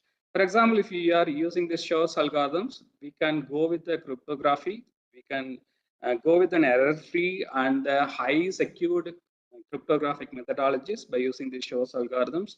And if you are using this HHL model algorithms, which is used in this machine learning to increase the performance, and this Grover's algorithms, factorization, we are using it in the unsorted database, could be used in this big data environment. And this variational quantum eigensolvers, which will be used in the new material findings. And this important one, quantum approximate optimization algorithm used in the medicine industry and financial industry, which is coming and which is reached to the top level, and it is started to do it working, and it is started to implement in the industry. And there's another quantum annealing algorithms, which is used in this computing science, machine learning, and the financial industry. So this table is not based on that 4th criteria, and this table is based on that algorithms names and the main algorithms that we are using in this quantum computation model. So this is about each and every algorithms and each and every criteria and the equivalent research aspects of that algorithms and the algorithms development. So with this, we'll go to the next domain, research domain, which would be quantum networks. So there are 2 aspects. First one, when we are coming with the research development and we are trying to develop an existing one, at the same time we are developing an innovative one. For example, here we have reached topmost, we could say we have reached a super high performance computing, supercomputer, everything we have reached in terms of the classical computation model. So if we take the classical computation model, especially in the performance level, we can mention machine learning, artificial intelligence, and networks, cryptography, all those things are the leading technique, Gen AI, Gen model, and model-based computations all those things, we could tell that leading computation model in the traditional and the classical computation side. Whereas in the other side, we are working with the quantum technology and quantum computations and quantum computing. We are trying to evolve the techniques which will be improve the quantum computing methodology. So this is one side. When we are improving this quantum computing techniques, on the other side, whichever is having the leading technology with this traditional computation model, we are trying to implement the quantum computation techniques on those models. For example, here networks we have reached, and we have reached many protocols, sensor networks, and all those things we have done. Now we are trying to implement, now we are trying to embed the quantum technology into this quantum networks, so that when we are adding like this, we could say this is an hybrid model. So we have developed some of the things related to the networks in the quantum technology, then that can be used and that can be embedded with the existing networks model. In that case, if you go for this quantum networks, so based on the principles of the quantum mechanics, the quantum networks are advanced communication systems that transmit the information in the form of quantum bits or qubits. So that this is between the spatially separated quantum processes, like it is not like a classical bits. It can exist simultaneously in multiple states, because we know that based on the superpositions and this entanglement, we have to maintain and we have to manage the strong correlations during these transformations. So if you talk about this quantum network, the communication we have to ensure, that security we have to find it out. So in this quantum networks, if we are implementing, and the last session also it has been identified that if we are coming with the threads from the quantum computing, then our latest all this cryptographic model, everything will be vanished by the quantum computing technology. So that we have to ensure the latest cryptographic technology that couldn't affect any of the existing quantum computing model. So coming back to this quantum networks, so here we have identified the topmost related concept related to the quantum networks, that is called quantum key distributions. This is used for safe and error-free communications among the nodes. So that if any third party tries to intercept the communication, then immediately that actions will alter the quantum states of the particles. Immediately it will notify the users of the potential breach. So this is about the network, small network architecture model in this quantum network.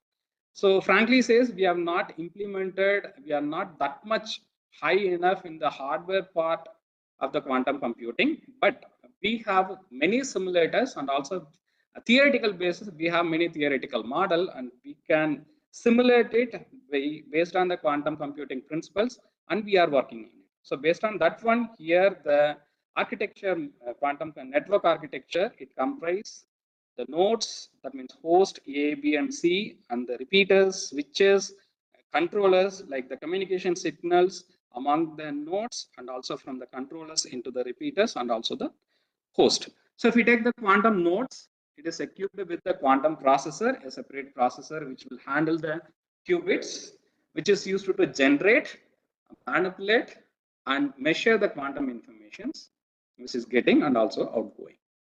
So we have quantum channels. It is a physical channel used to transmit the quantum informations between two different nodes or more than one nodes. This can be implemented, as of now, this can be implemented using a various physical media like optical fibers and free space optics or the microwave cavities. So these are all the ways to establish the channels among the nodes. And the traditional repeaters, we can map with the quantum repeaters. It will do the same repeating operation. That means this is the device that can enable the transmission of quantum information over long distance by creating an entanglement between the distant node. We have already gone through entanglements many times between the nodes. So this would be one of the backbone of this quantum computation techniques. So that in addition with these repeaters, we have a quantum memories. It is used to store the quantum information, so that we can have buffers of the states of a node at one time. So when we are starting to communicate and we are sending an information among these different nodes, then we have to secure about this error. So this error correction, actually it is a set of protocols. It is used to protect the quantum information from errors. So this errors can be by, as of now, by noise or any imperfections among the quantum hardwares, or it is balancing or synchronizing the signals between one node or one system with the another system. So we have many quantum computing, or we have many quantum computing protocols to balance all those things. We will see.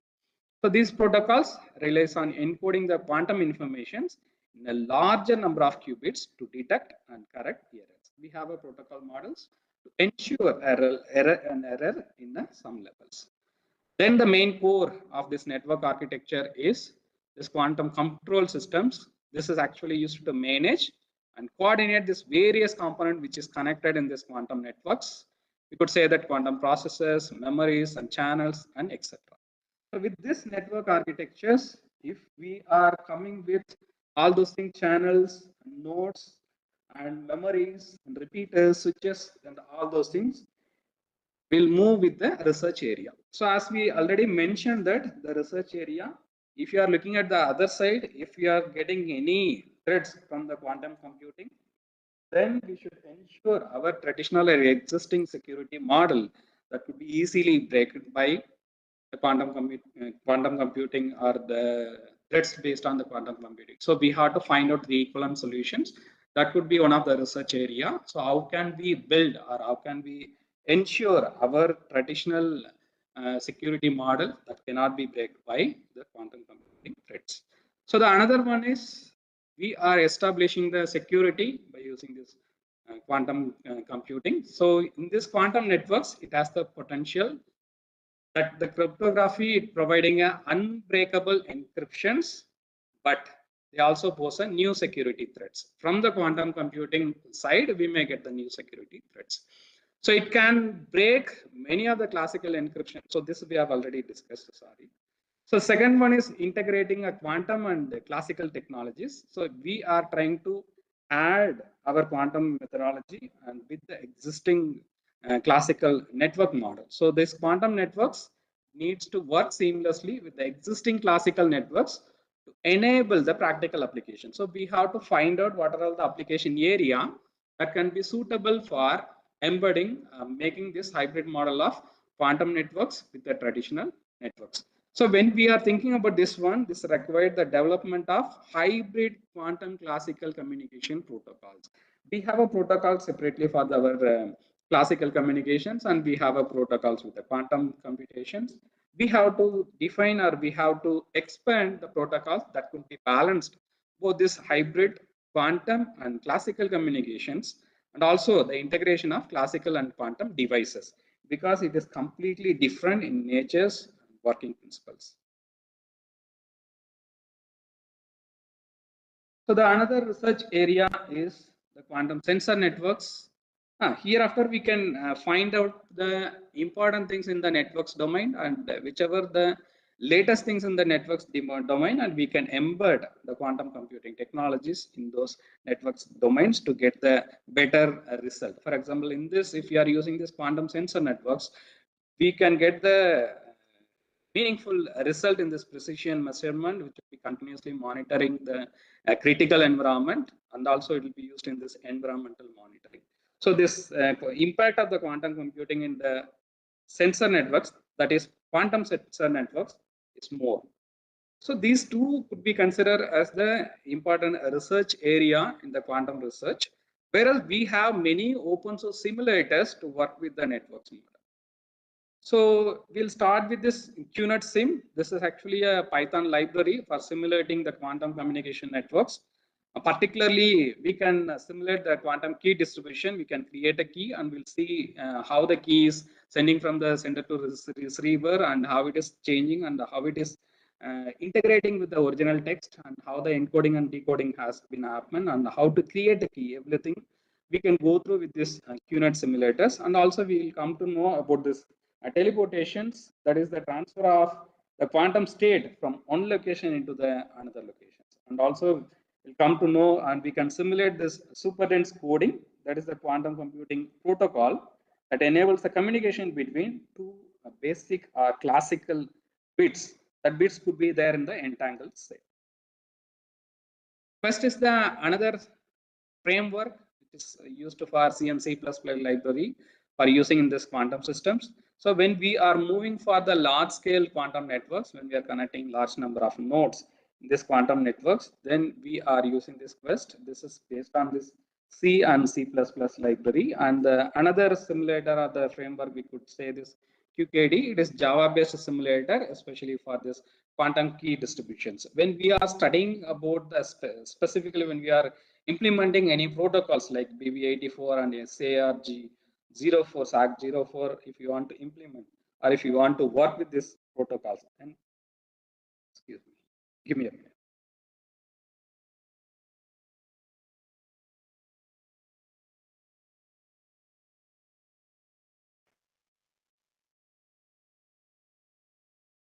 Sorry. Then we can go with this QKD simulators.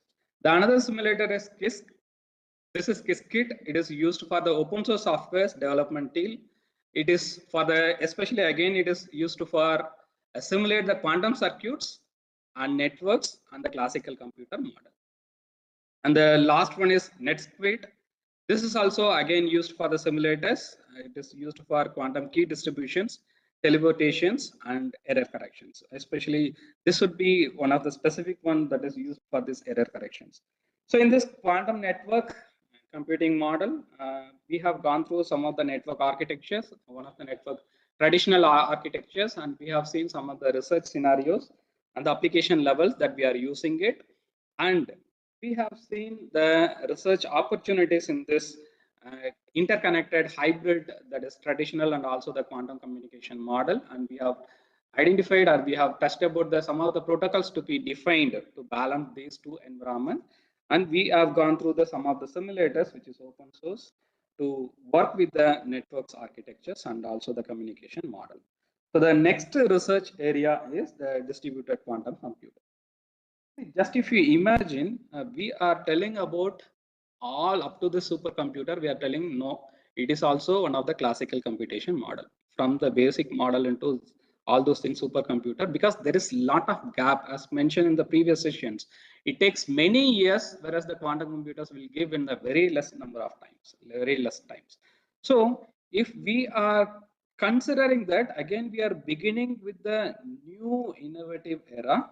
We are in the beginning positions with respect to the quantum computing. So that itself, it is giving enormous amount of performance. But if you are extending it, like we have seen only one quantum computation machines, and even Google, and they are mentioning that they have reached that supremacy, and IBM, they are coming with very good quantum computing model. All those things, I believe it is a separate machine. They are coming with one system. They are coming with one system. But in concept wise, we have network. If we have implemented the networks, then the networks can be implemented by using a quantum system. Then we are going to the next level, that is distributed quantum computing. Again, connecting the power sources, different power sources, to get the result of the highest potential problems. So that could be the distributed quantum computing. I don't know, I personally don't know whether we will reach to do the research from the beginning to reach this level, distributed quantum computing level, doing the research in the distributed quantum computing. We would be familiar in this distributed systems, and we would be familiar with this quantum computing model. Then we can touch up this distributed quantum computing, I would say. So what is this distributed quantum computing? Actually, we are connecting different quantum machine as a node through a quantum network. So, but the purpose of this quantum networks, we are connecting it. It is used to collaboratively perform the computations. So this actually, when we are having any limitations, see, just underline, if we are having any limitations, when you are working with an individual system, that means individual quantum system, if we are getting any limitations, that limitations could be overcome when we are making a distributed quantum computing. We don't know what could be the limitation we could get when we are working with the quantum computing or quantum computers. We are in the beginning level only, but still we have a latest and the advancement ideology and the technology related to the quantum computing. If we have any of the complex algorithms or the complex techniques that couldn't be solved by the quantum individual machines, then we can go with the distributed quantum computing.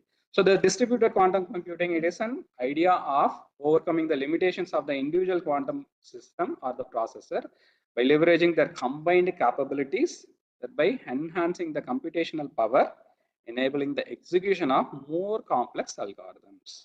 So we have to prepare and we have to define a more complex algorithms with respect to the distributed quantum computing. I don't know how we will start and how we will do this algorithm development.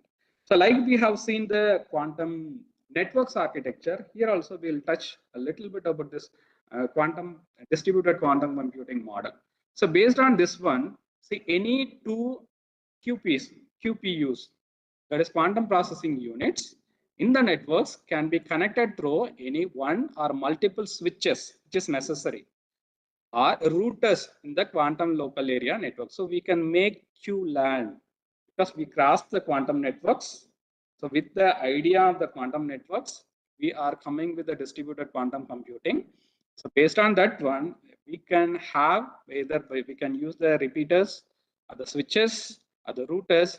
We can connect more than one devices.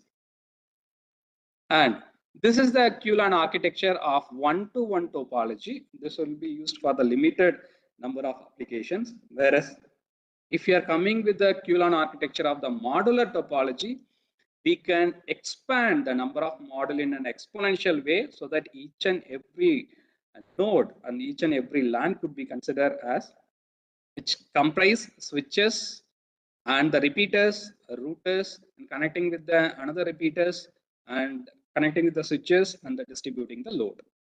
So based on this distributing quantum computing, we have some of the research areas. Again, we are coming with the hybrid computing. What is hybrid computing? Again, already we have an equivalent computation. See, when we are coming with the quantum distributed quantum computing, we could say that that is for the high performance generations. When we are getting if you want to get a high performance, then we are going for distributed quantum computing. So we have to find out an equivalent working model in the classical computations. That is actually high performance computing. So we can connect parallelly and we can embed the distributed quantum computing with high performance computing model. So when we are connecting it, again, we have to consider all other scenarios related to this one. So this hybrid architectures, it enables organizations to leverage the strength of both platforms, that is creating a new opportunities for innovation. We don't know what are the opportunities, we'll get it, but there is some possibilities of creating a hybrid computing by connecting a quantum computing with high performance computing. So if you take this hybrid computing, what are all the different scenarios could be there? So one of the important thing is the cloud adoptions. In traditional manner, we are using a cloud. So if you take in this just 5 years, it increased in 10%. So in 2023, the percentage of using this cloud computing is 20.1%, whereas in this 2028, it is increased into 31.2% in this high performance computing market, not the traditional and the basics one. In high performance computing market, the usage of the cloud is increased 10% within 5 years.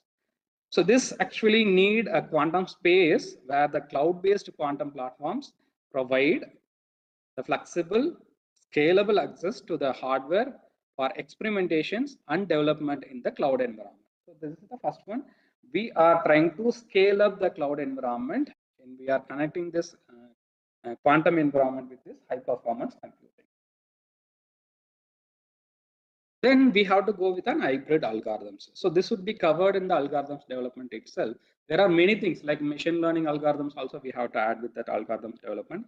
So here we have to find out a balance, not only here, where we are using this hybrid architecture model like quantum networks with the traditional networks, a quantum environment, distributed quantum model with the high performance computing model. And we are connecting with the hybrid model. Always there is a space to balance and creating a rules and creating a protocols and all those things to manage and to get the performance from this hybrid environment. So here we can go with the hybrid algorithms that combine both quantum and classical resources. Again, this could be particularly used in the optimizations, simulations, and the machine learning environment.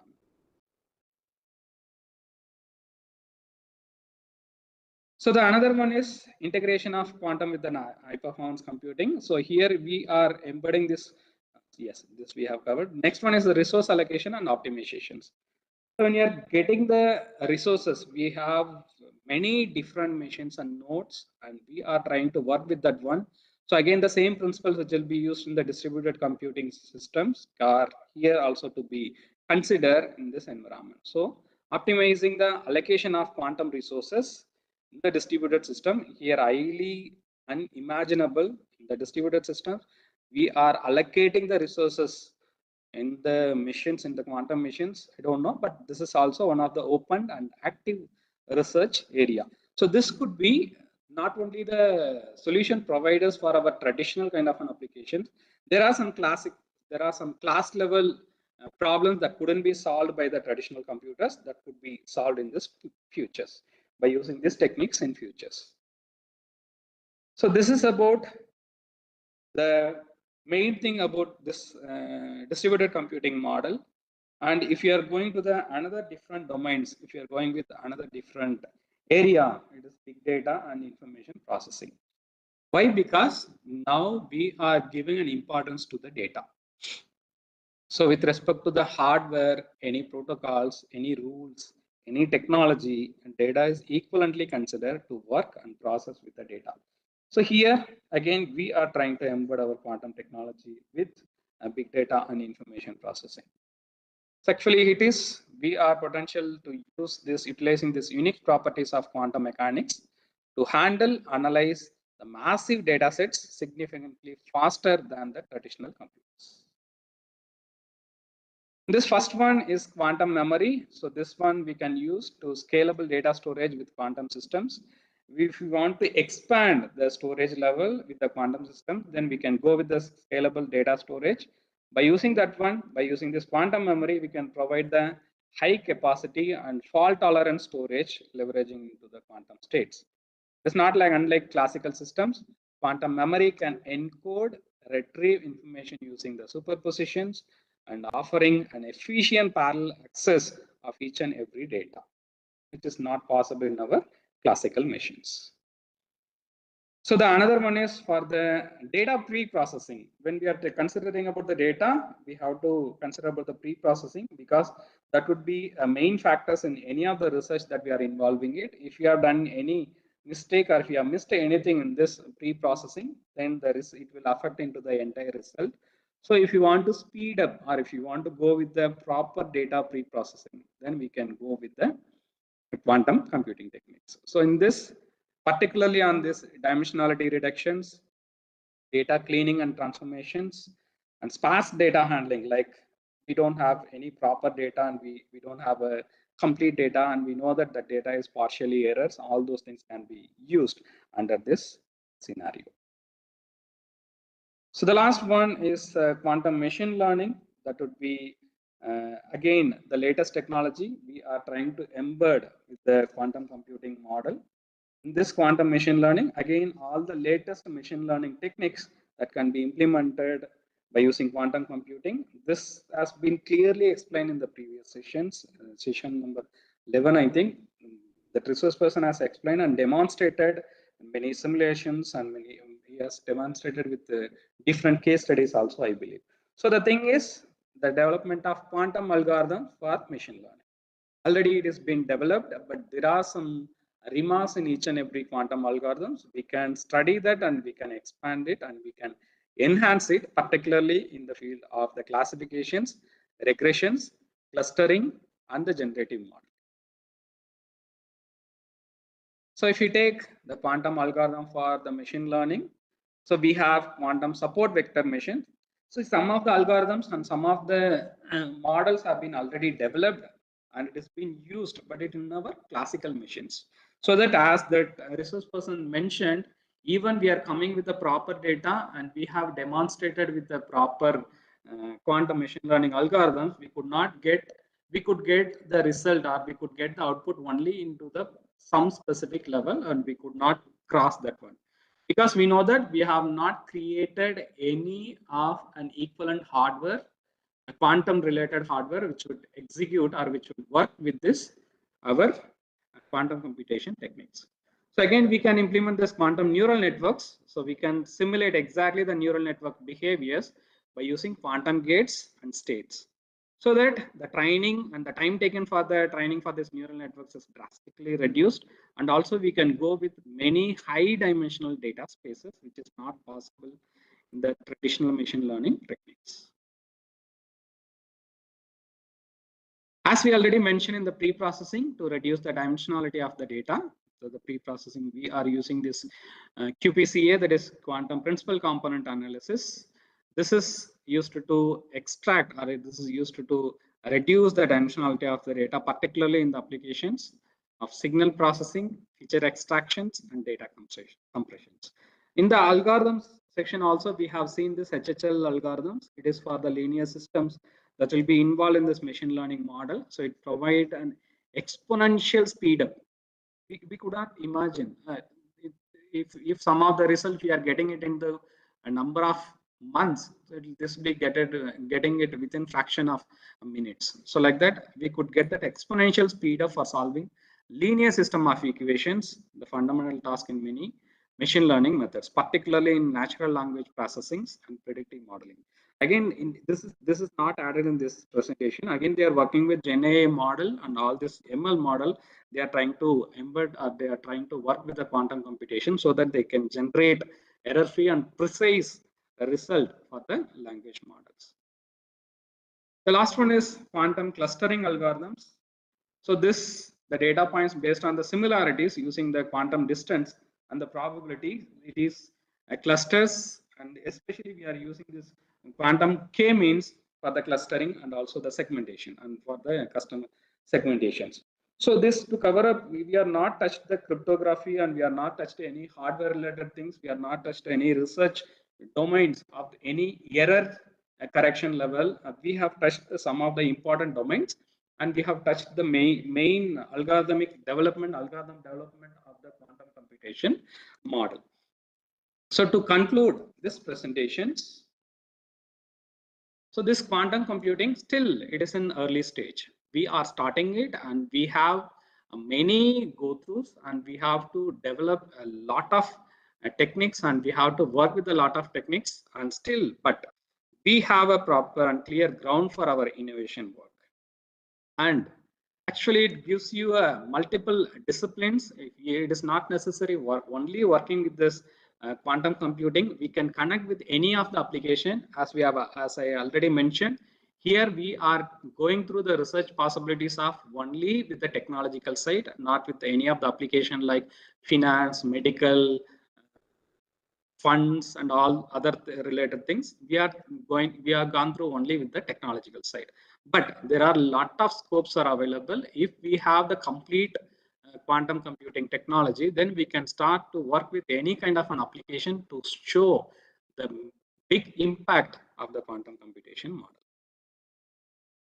And if we are having the challenges such as hardware limitations, error corrections, the scalability, then we can find out, without any doubt, we can go with the quantum technologies. And quantum technologies is providing, and it has already breakthrough of this error corrections and the limitation of the hardwares and the scalability with the exponential manner.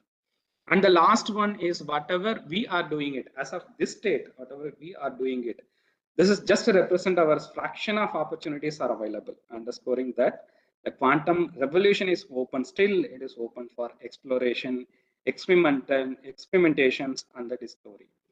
It's look like even the smart boy, if he trying to look like an elephant, he could not completely understand the elephant and how it look like. It takes some times. So we are in this current scenario like this, and we are in this current situations like this, and these are all the references that will be useful for this creating this presentations. And at last, we are coming back to the question that we have mentioned at the beginning of the presentation. So the question, and my personal opinion is, the 100 duck-sized horses will beat one horse-sized ducks You might have know the reason because you have attended all the sessions, based on the parallelisms and based on the qubit nature and based on those things, even the horses are less in size, but it can beat horse size ducks. This is my personal opinion, and thank you so much for your patient learning. And if you have any queries, we can start. So dear participants, if you have any queries, feel free to ask.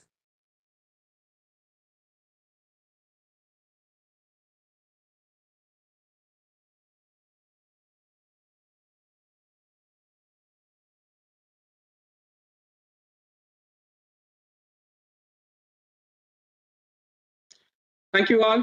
Thank you for the opportunity given to me. Once again, I thank the organizing team, the coordinators, heads, and conveners for giving this opportunity. Thank you. Thank you so much. Good afternoon, sir. I want to ask one thing. Yes, ma'am. Time permits. Sir, as in cloud computing, when we use classical computers, we can scale our systems by CPUs, memories, and hard disk memory storage.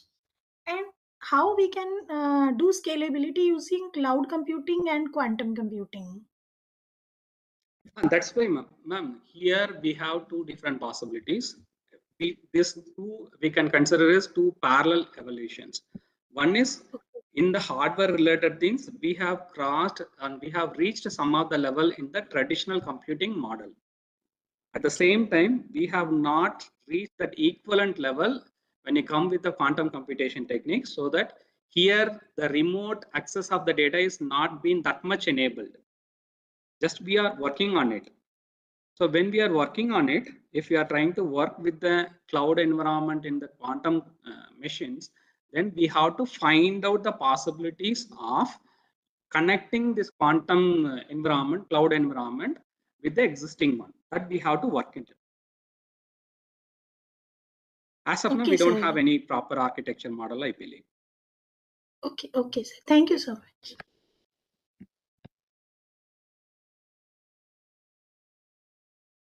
Thank you so much, sir, for presenting a valuable and informative session. Thank you, sir, once again. Thank you. Thank you so much. So with all your permissions, I'm leaving with the sessions. Thank you, sir. Thank you, sir. Thank you, sir.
So dear participant, so kind attention please. So the assessment link will be enabled sharply by 6:30 to 7:30. So for 1 hour, so you can log in into your ATAL portal. So navigate to the test section and follow the instruction displayed. Okay. So the test duration is 1 hour. So for participants who are unable to access the test link, we will provide a Google form link. So already we are shared through the WhatsApp. Okay. So once it you fill, so we will send the alternate link shortly.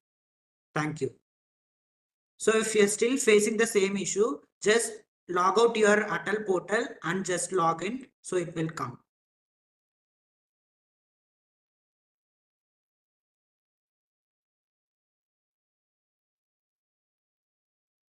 So the test link will be enabled by 6:30 to 7:30. Sir, kindly give us feedback link of the last session. Yes, ma'am. Just 1 minute, ma'am. We are sharing. Okay.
So dear participant, the feedback link is available in the chat box. So kindly take a moment to fill out the feedback form for the session.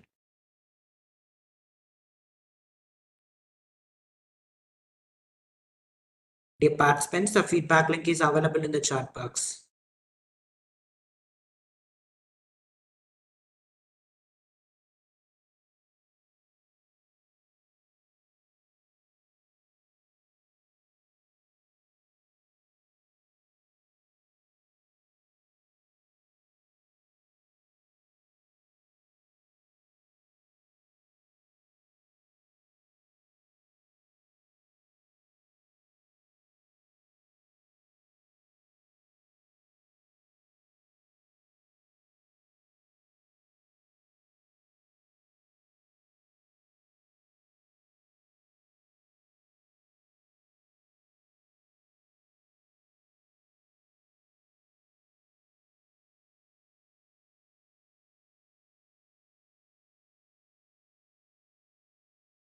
Dear participant, the feedback link is available in the chat box. So kindly take a moment to fill out the feedback form for the session.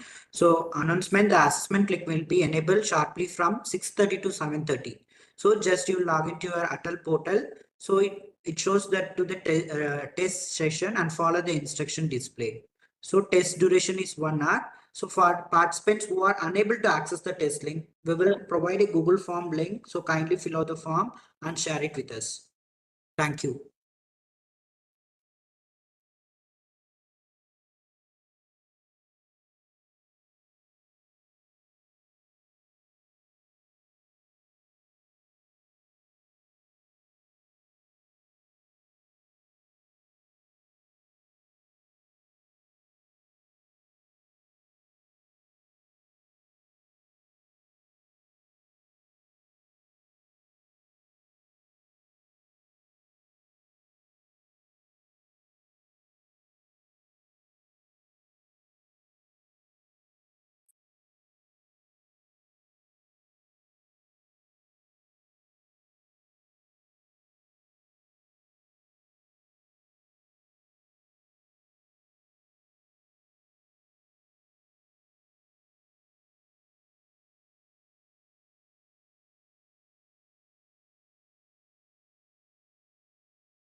So assessment link will be enabled by 6:30 to 7:30.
Try.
So dear participant, if you are same issue by login and log out, so just you need to fill out the Google form and we will share the link shortly. So we are repeatedly getting the same issues in the WhatsApp messages. Thank you.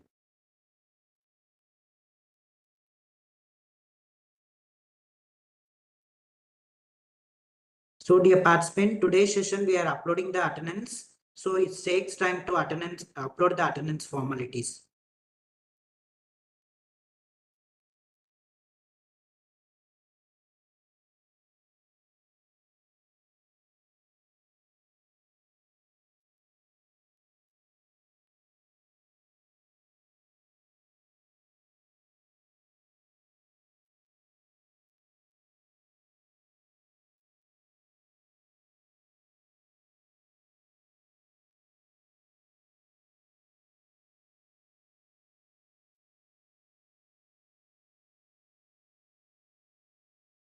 Dear participants who are unable to access the test link, we will provide a Google form link. So it is available in the WhatsApp. So kindly fill out the form and share with us. We will alternately link will be shared through the WhatsApp. Thank you.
So dear participants, please follow the instruction carefully. Open the link in an incognito or private window, or clear your browser cookies. For better performance, it is used to recommend to use desktop or laptop.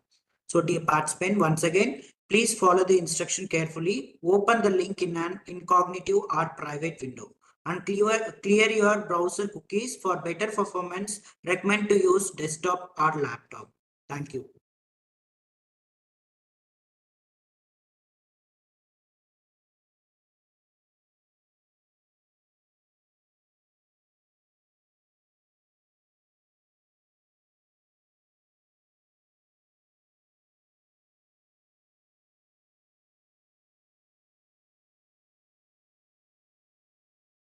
So today attendance will update shortly.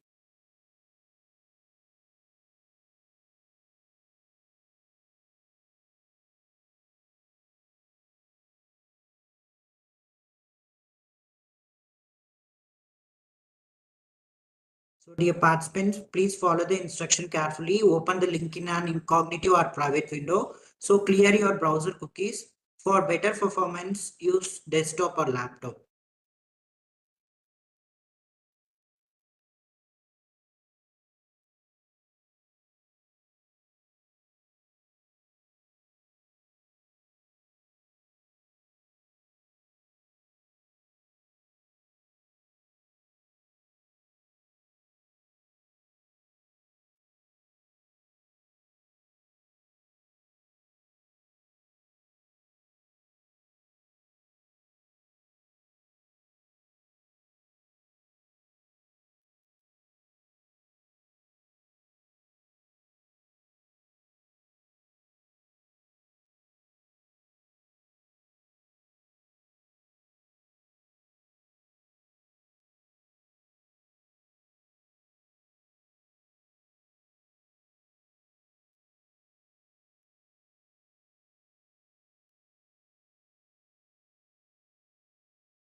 So dear participants, please follow the instruction carefully. So open the link in incognito or private window. So for better performance, use desktop or laptop.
Ma'am ஒரு doubt feedback நம்ம அந்த அட்டல் போர்ட்டலில் இருக்க feedback நம்ம டெஸ்ட்டை முடிச்சுட்டு நம்ம submit பண்ணலாம் தானே ma'am?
Hello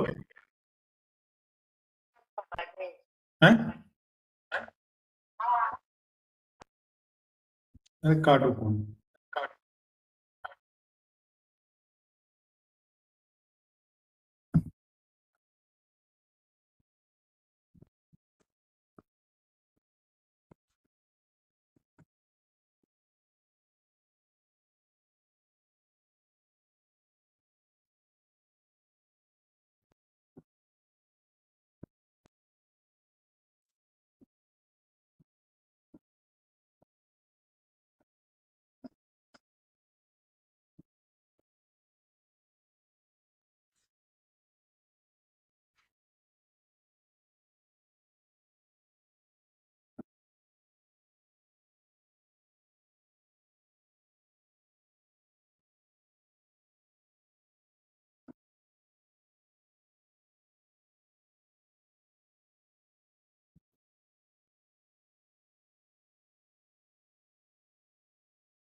Sir, we are unable to start.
So, dear participants, can you give the sharp feedback on 6 days faculty development program on future quantum computing and high performance computing?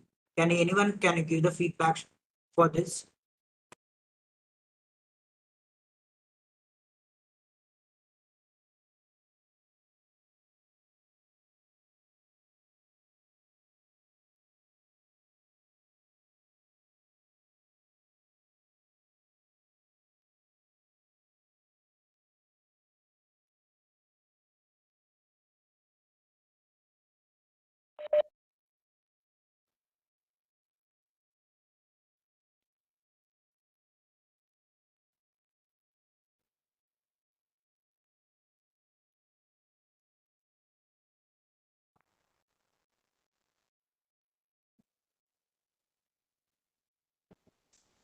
Hello.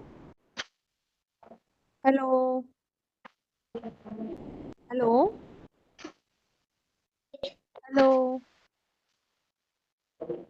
Hello, sir. Yes, ma'am, please. Sir, I am not able to submit my test on mobile phone. Submit button Can is you not try it in there. your laptop or desktop, ma'am? Sir, on mobile. Yes. Yes. Sir, I am on Or mobile. else you can try it after sometimes, ma'am. Maybe server busy. I think many faculties are trying out to fill out the answer out these questions. All questions is submitted. You're done with your assessment, ma'am?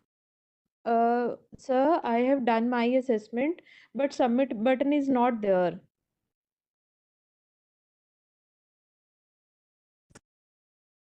Hello. Hello. Ma'am, we will share the Google form link. Just you need to fill it, ma'am. So we will share it through WhatsApp. Okay, okay. Okay, thank you. Ma'am, can you hear me, right? Is it audible? Yes, sir. Hello. Some of the questions in the test which I found is there were certain company names which I was asking which is using quantum research. Majority of them, that is number one question which I found little tricky to answer. We are not really sure which one to answer. And number two, one question had two options, and the answer is actually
So, dear participant, kind attention, please. So, we will share the Google form link. So, if you are facing any issues regarding this, so kindly fill it. So, we will resolve it. Thank you.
So good evening, everyone. So now as we come with a conclusion for this enriching 6 days faculty development program on the future of quantum computing and high performance computing.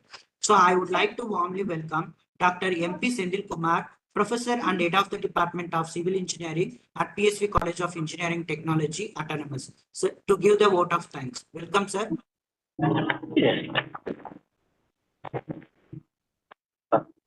Good evening to all.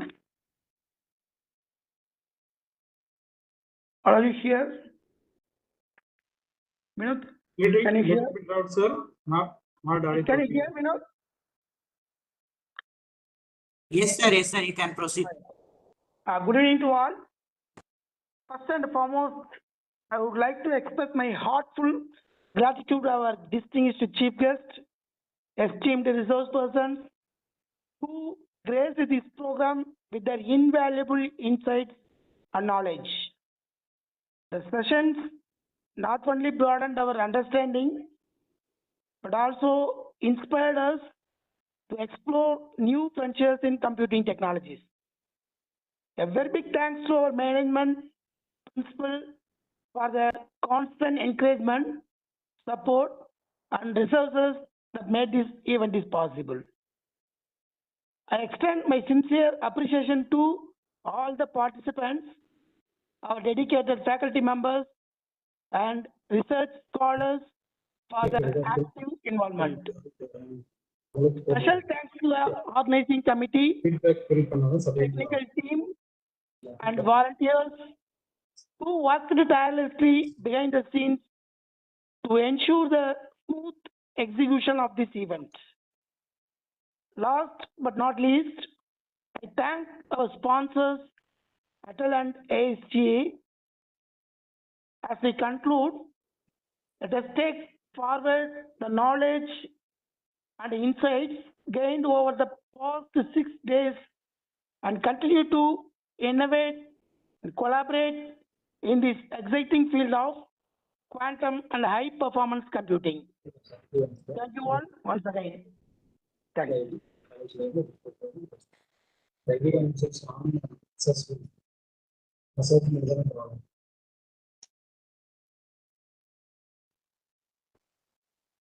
Thank you so much, sir, for your valuable feedback.